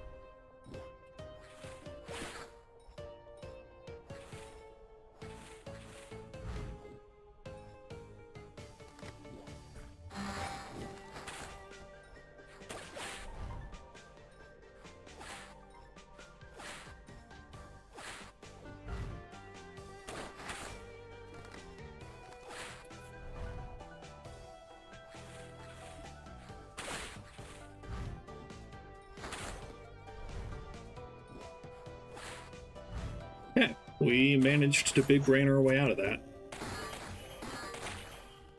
And we get heals from that. So that's something.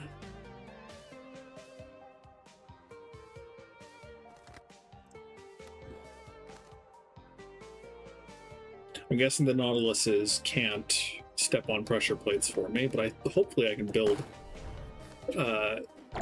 things on them.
Nice. Nice, nice, nice, nice, nice, nice. Let's get the loot. Shuffle our deck, take another pack.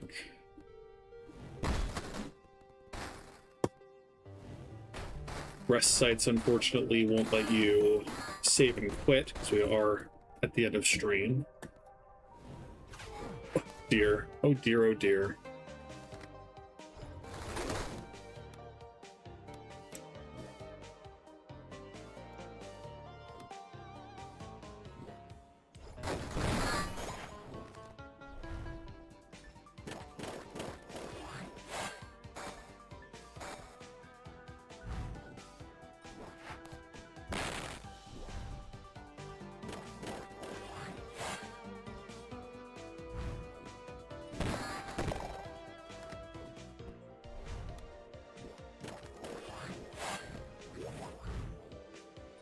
The skeleton is going to be the end of me, so I am going to have to taunt it.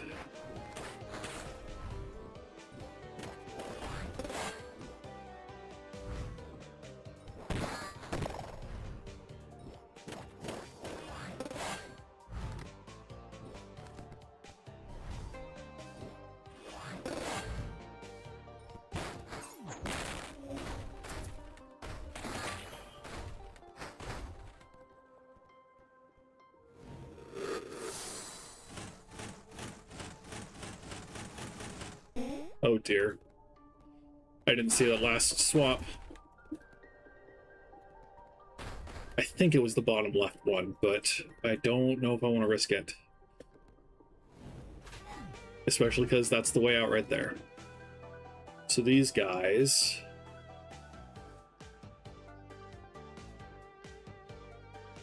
We need to kill the spawning clam for sure.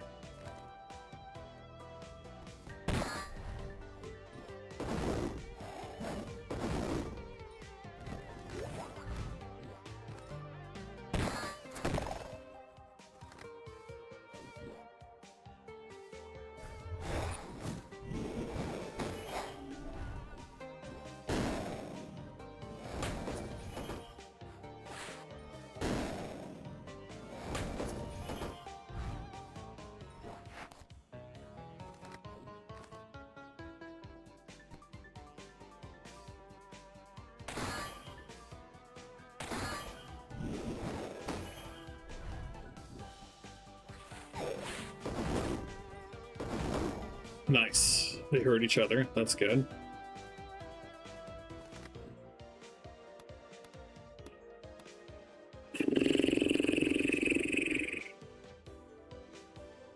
I don't want to take more hits from their hookshot bomb things. Hopefully this kills the slime before healing. Yep. Then lets me slide away.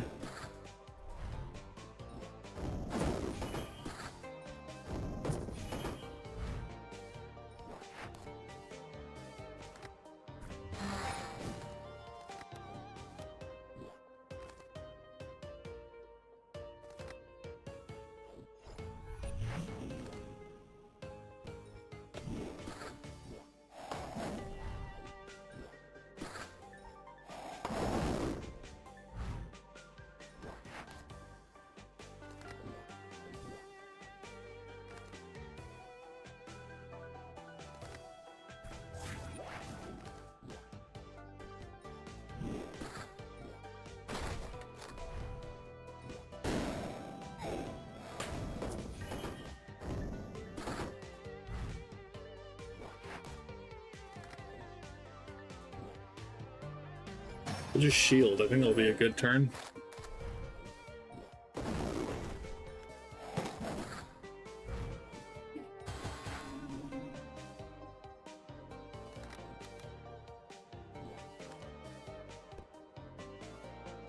How did it...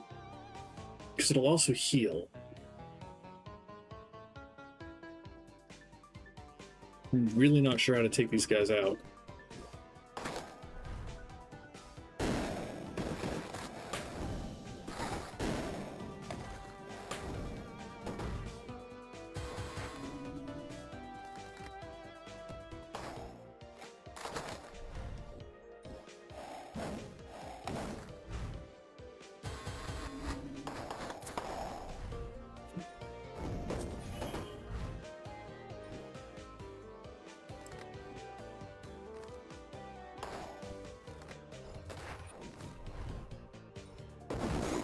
That's probably how you do it.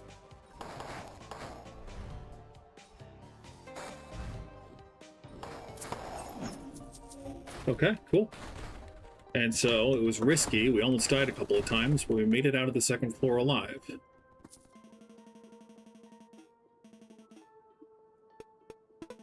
Yeah, I don't have a gemstone. Let's return to town. And that's probably where we'll call it a stream, too. So yeah, this game is really, really cool. If you like deck building, if you enjoy Magic the Gathering plus dungeon crawling, there's a lot of elements of both. And it's well made. The pixel art's cute. Every character has a bunch of dialogue and a little sub-story that you can, as you progress through the story, they'll have different reactions and whatnot. You can talk to everyone. It's cool. It's charming. It's fun. Big fan. It was a good game to play, and now at least 16 people have seen this, seen what this game looks like, and have considered, hey, maybe I can play this too. So yeah, thank you for watching. This week, Thursday, I'll be playing more Elden Ring. We are getting ready to go to Altus Plateau. I have a couple of NPC quests that I wanted to wrap up before we do. But it'll be Altus Plateau and then going and fighting Radahn as well. And then Friday, we'll be playing more Alabaster Dawn, which has been extremely fun. I've been having a great time, and I am looking forward to playing more. So, I hope you have a good week lined up. It's still stupidly hot. I hate summer so much. I cannot wait for fall and for winter. But until that point, we'll just be sitting and sweating in silence. So once again, thank you for watching. I hope you have a good week. If you enjoyed, feel free to like, feel free to subscribe, etc., etc., etc. But as always, until we meet again, bye-bye!